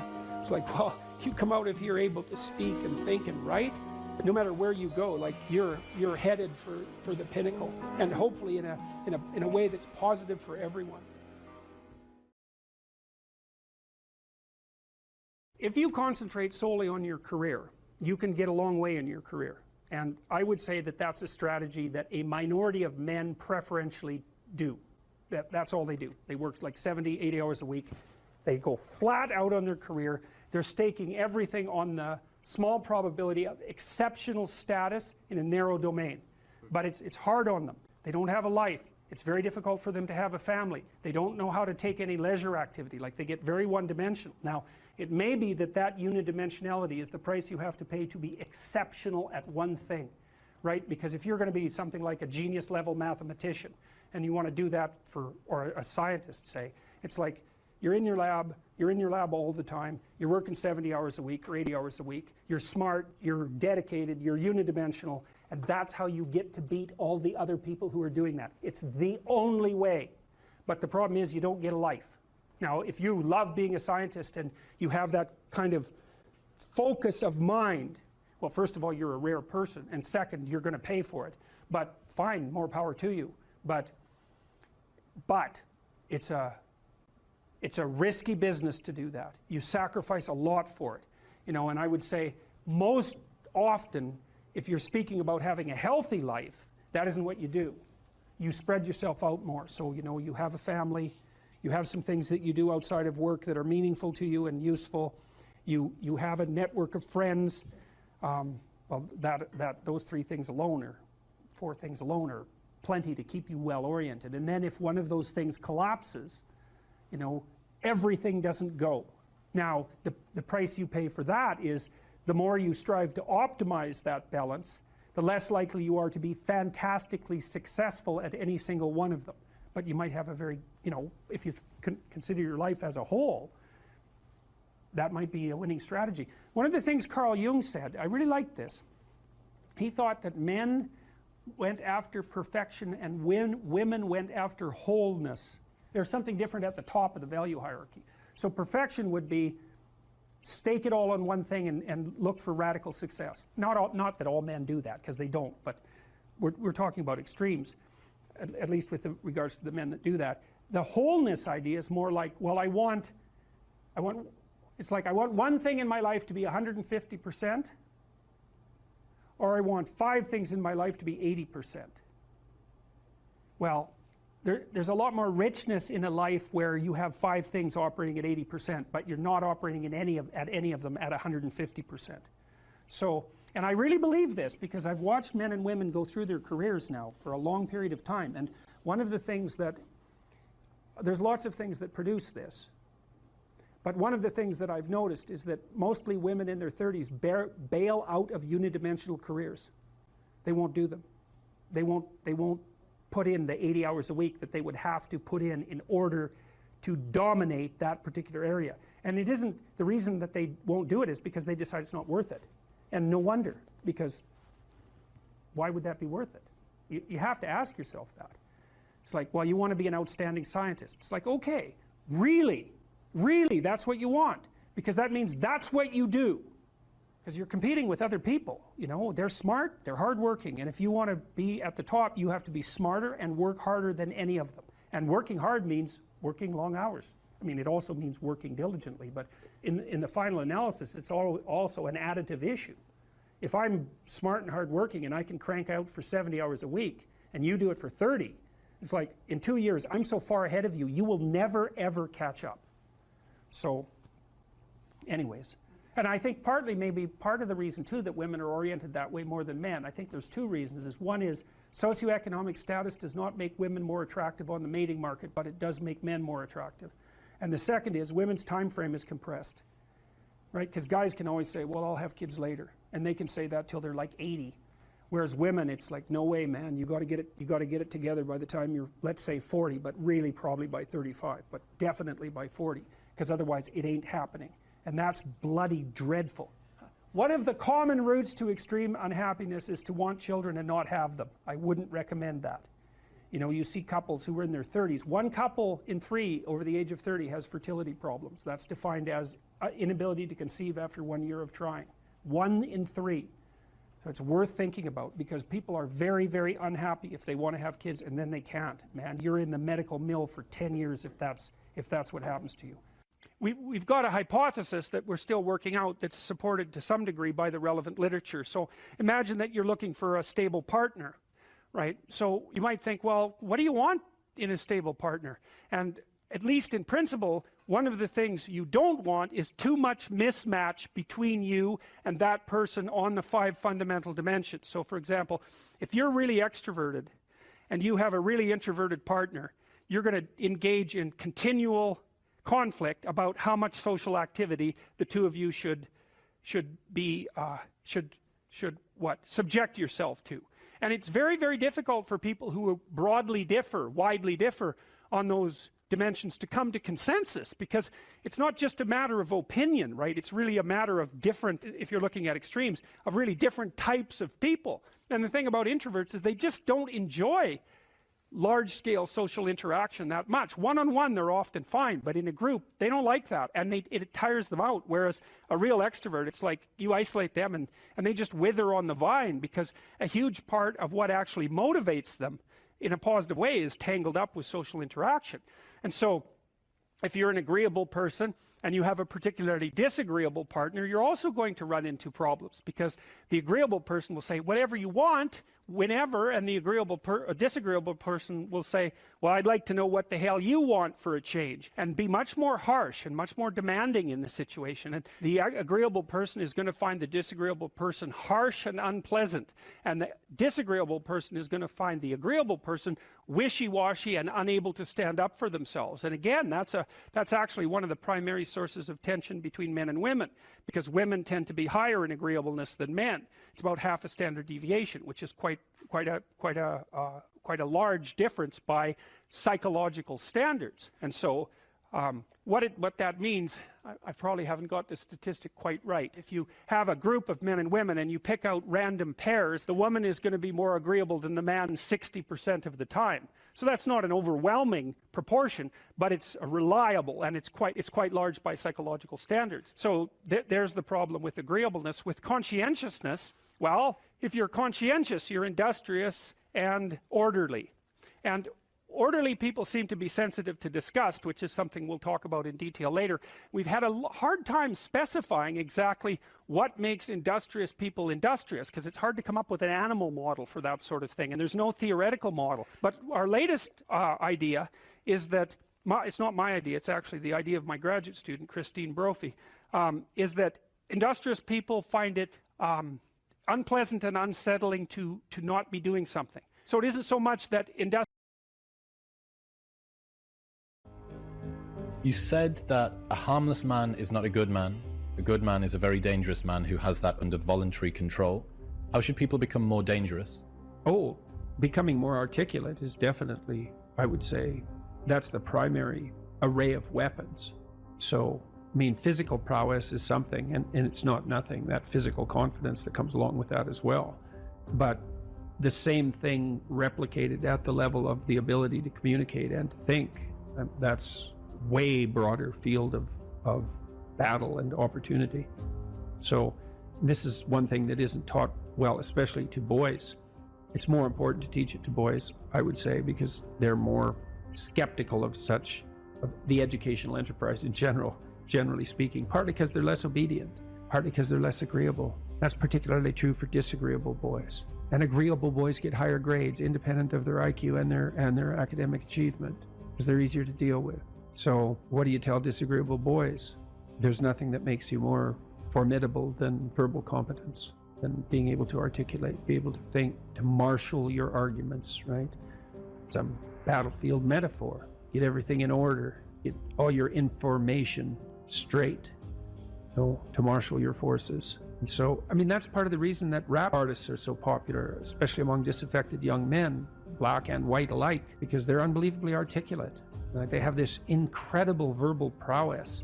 It's unbelievably attractive, and it's associated with genuine artistic and redemptive activity, often focusing on something that's approximately the voice of the underclass, let's say, but a powerful voice, right? And it's interesting to see how many young white guys identify with that. Was it Aldous Huxley that wrote Doors of Perception? Yeah. Yeah, so this is kind of an equivalent of that, right? That you have a experience which many people struggle to articulate. You take the best of us, the one that has the most precise, most articulate, erudite language. You drop them in and you say, okay, show us what you've learned. This is the equivalent, but for just a different community, a different sort of life, that maybe you don't have the ability to describe what it feels like to live on a council estate in Manchester or in, one of the neighborhoods of Brooklyn or whatever it might be. And then this person can, and it feels like it's your voice. Yeah, well, you still, if you're a young man, you still feel alienated from your place as rightful heir of the proper kingdom. I mean, that's an existential truism for everyone, particularly for every young man, because he is an outsider in many ways. He's young and juvenile, and not very highly valued, and then is in some sense hurt by the inadequacies of the current king, the current culture, and is easily turned against it because of that. And that's the machinations of the evil uncle. That's the King Arthur story. That's the story of Horus and Osiris. It's an ancient story. It's the story of Sauron, and it's there all the time. And you see in that, in rap music, in hip hop, all of that alienation being given an articulated voice in an artistic sense. And that's a good example of the power of verbal facility. And that's the route to, let's say, marketing education to young men. It's like, you want to take your rightful place in the kingdom? It's like, get your tongue straight, man. Get it under control in the highest possible sense. We went to a comedy club, Tammy and I, in New York, the Comedy Cellar. It's a great comedy club. And the last comic was an English guy. And he was not particularly physically prepossessing, and he made a lot of jokes about that, and it was quite funny. And then he divided the audience into 5 sections, and he asked each section to toss up a topic, just to yell out a topic. And they were like random topics, like the Kennedy assassination and electric lighting before 1890. Those were 2 of the topics, and the other 3 were just as diverse. And then he put on some beats, and he did about an 8-minute rap. Every verse rhymed, and he tied the whole thing together at the end and ended at the end of the music, all spontaneously. It was unbelievable. And that's logos, man. That's the redemptive power of the logos right there. The magic word, the sacred word, just manifesting itself on stage. There's something very impressive. Something about that does feel dangerous as well. Not in a, I need to be concerned and this should be contaminated and walled off, but in a way that you think that person has so much competence that it's flowing out of them, and you almost feel competent by being around them. But you certainly feel competent by appreciating it. Yeah. Right. Because it speaks to the part of you that is capable of appreciating such things. You think, wow, that's really something. That's an amazing display. That's an amazing thing to see. Amazing, right? A very interesting word, amazing. And you're trapped by the charisma of that. And that charisma, that's not nothing. That's a signal of something redemptive occurring. That accounts for virtually all of the attraction of hip hop and raps. The articulated voice of the struggling but worthy underclass. I suppose that's a good way of putting it. But those who are alienated from their rightful place. And so that verbal prowess is one of the ways they struggle up towards the light and that's a good example of that, of having that danger under control, because it's a dark genre in many ways, right? There's a real undercurrent and air of violence that surrounds that and its culture, like the punk movement in the UK back in the late 70s. Same sort of thing, but that capacity to express that in a poetic manner, in a compelling manner. Johnny Rotten was great at that. He was so intense. He has a song called Rise, which I used to show my clients all the time when I was starting assertiveness training with them. I'd put on Johnny Rotten's Rise, and the line in there is anger is an energy, and he's got these unbelievably intense eyes. Anger is an energy. You bet. And John Lydon, man, he could channel that like almost no one I've ever seen. He'd get that anger built up inside him, and then it was completely under control, and he expressed it in his music, and it's absolutely captivating, unbelievably charismatic. And I really liked his music, that raw anger in the music. But it was in the bloody music, wasn't it? It wasn't some random riot, you know? He transmuted that into something, you know, you can argue about the poetic merits of punk rock, although I don't think you should. I mean, I Did It My Way, Sid Vicious's version of I Did It My Way. My God, that's a work of genius, that. It's so brilliantly satirical.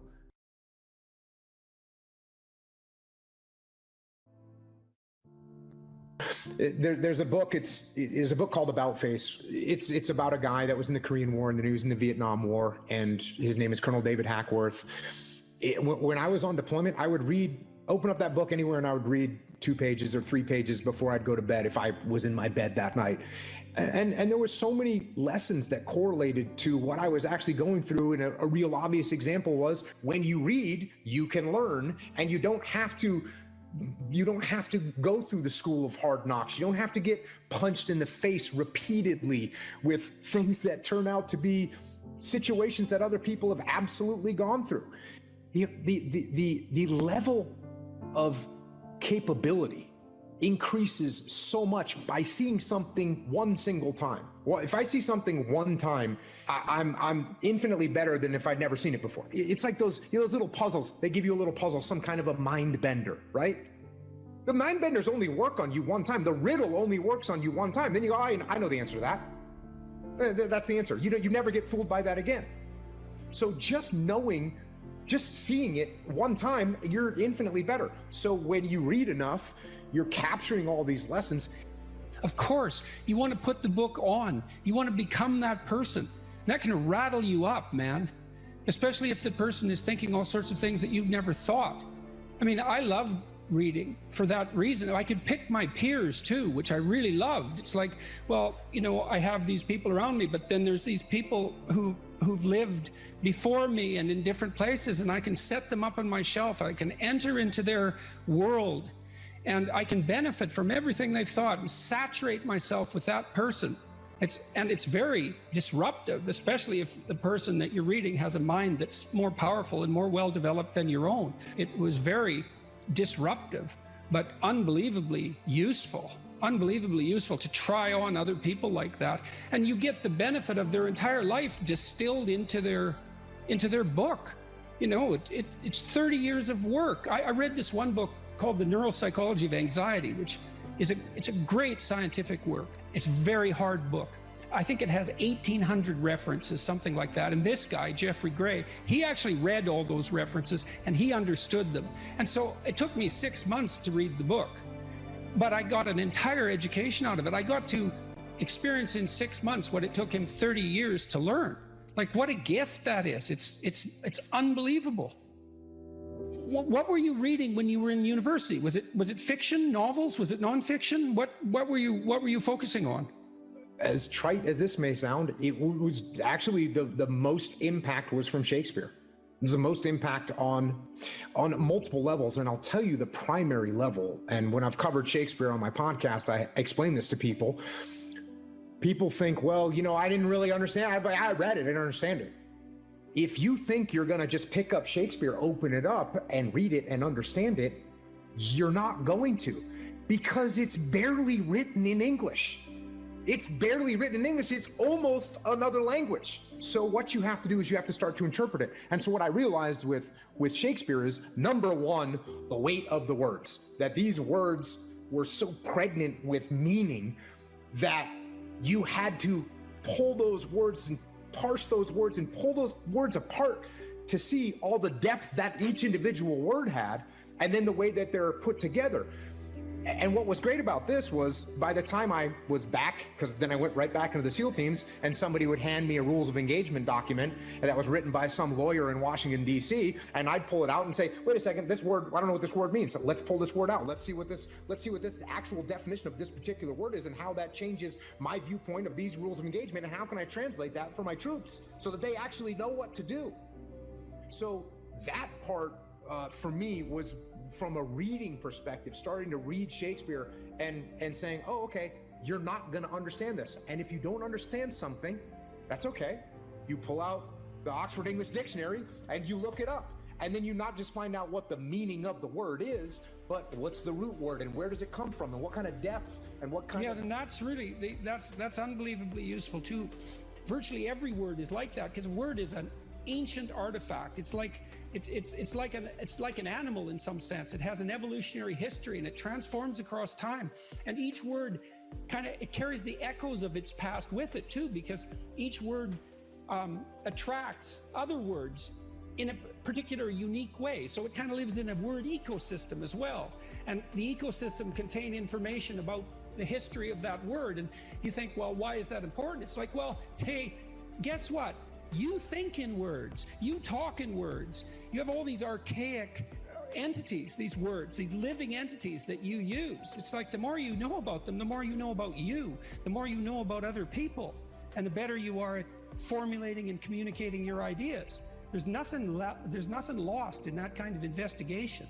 There's nothing but gain there.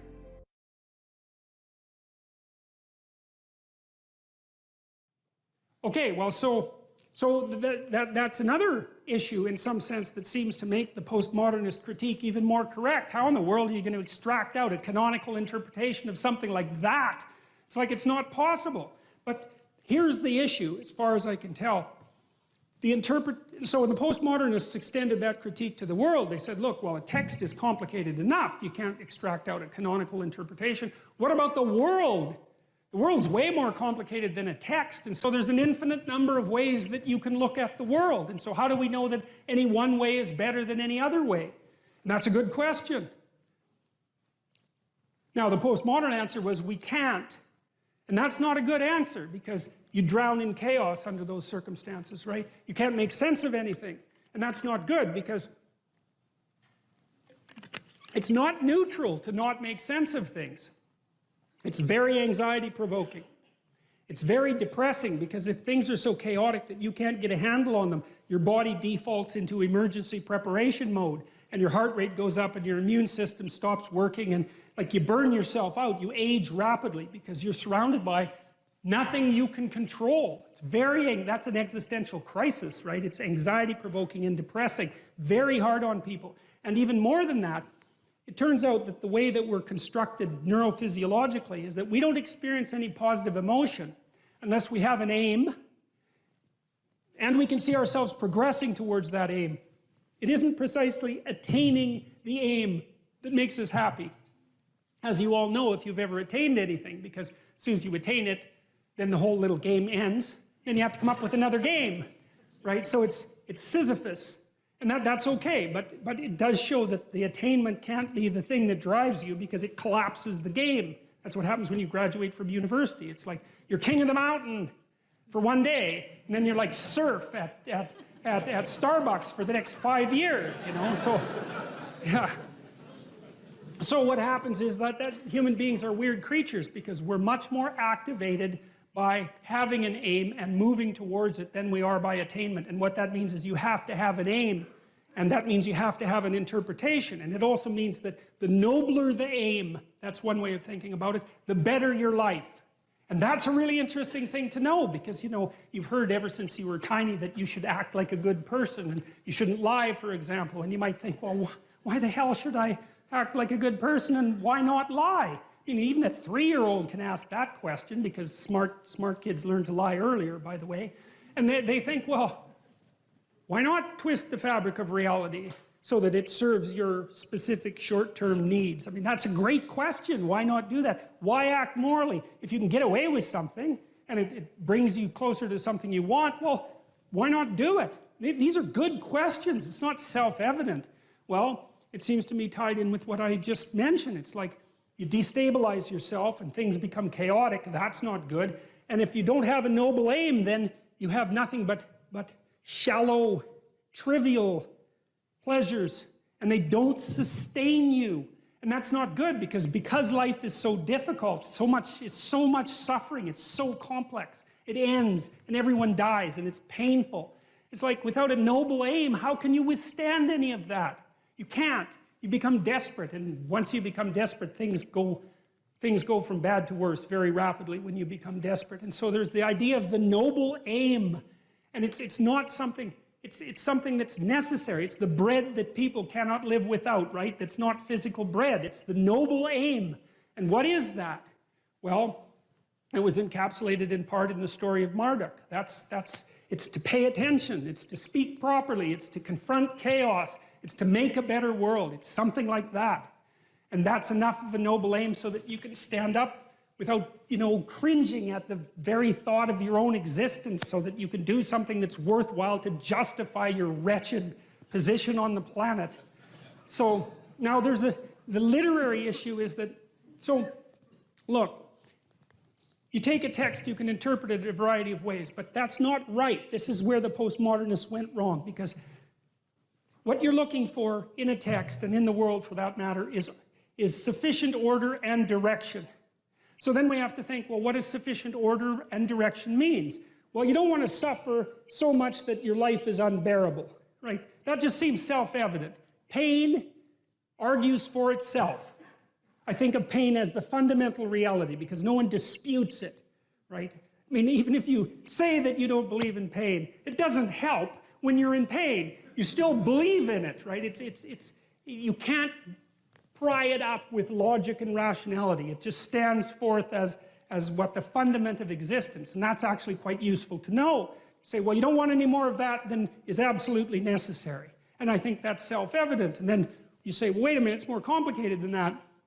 You don't want any more of that that's necessary today, but also not tomorrow and not next week and not next month and not next year. So however you act now, better not compromise how you're going to be in a year, because that would just be counterproductive. That's part of the problem with short-term pleasures, right? It's like act in haste, repent at leisure. Everyone knows exactly what that means. So you have to act in a way that works now and tomorrow and next week and next month and so forth. And so you have to take your future self into account. And human beings can do that. And taking your future self into account isn't much different than taking other people into account, right? Because I remember there's this Simpson episode, and Homer downs a quart of mayonnaise and vodka. And he says, Marge says, you know, you shouldn't really do that. And Homer says, that's a problem for future Homer. I'm sure glad I'm not that guy.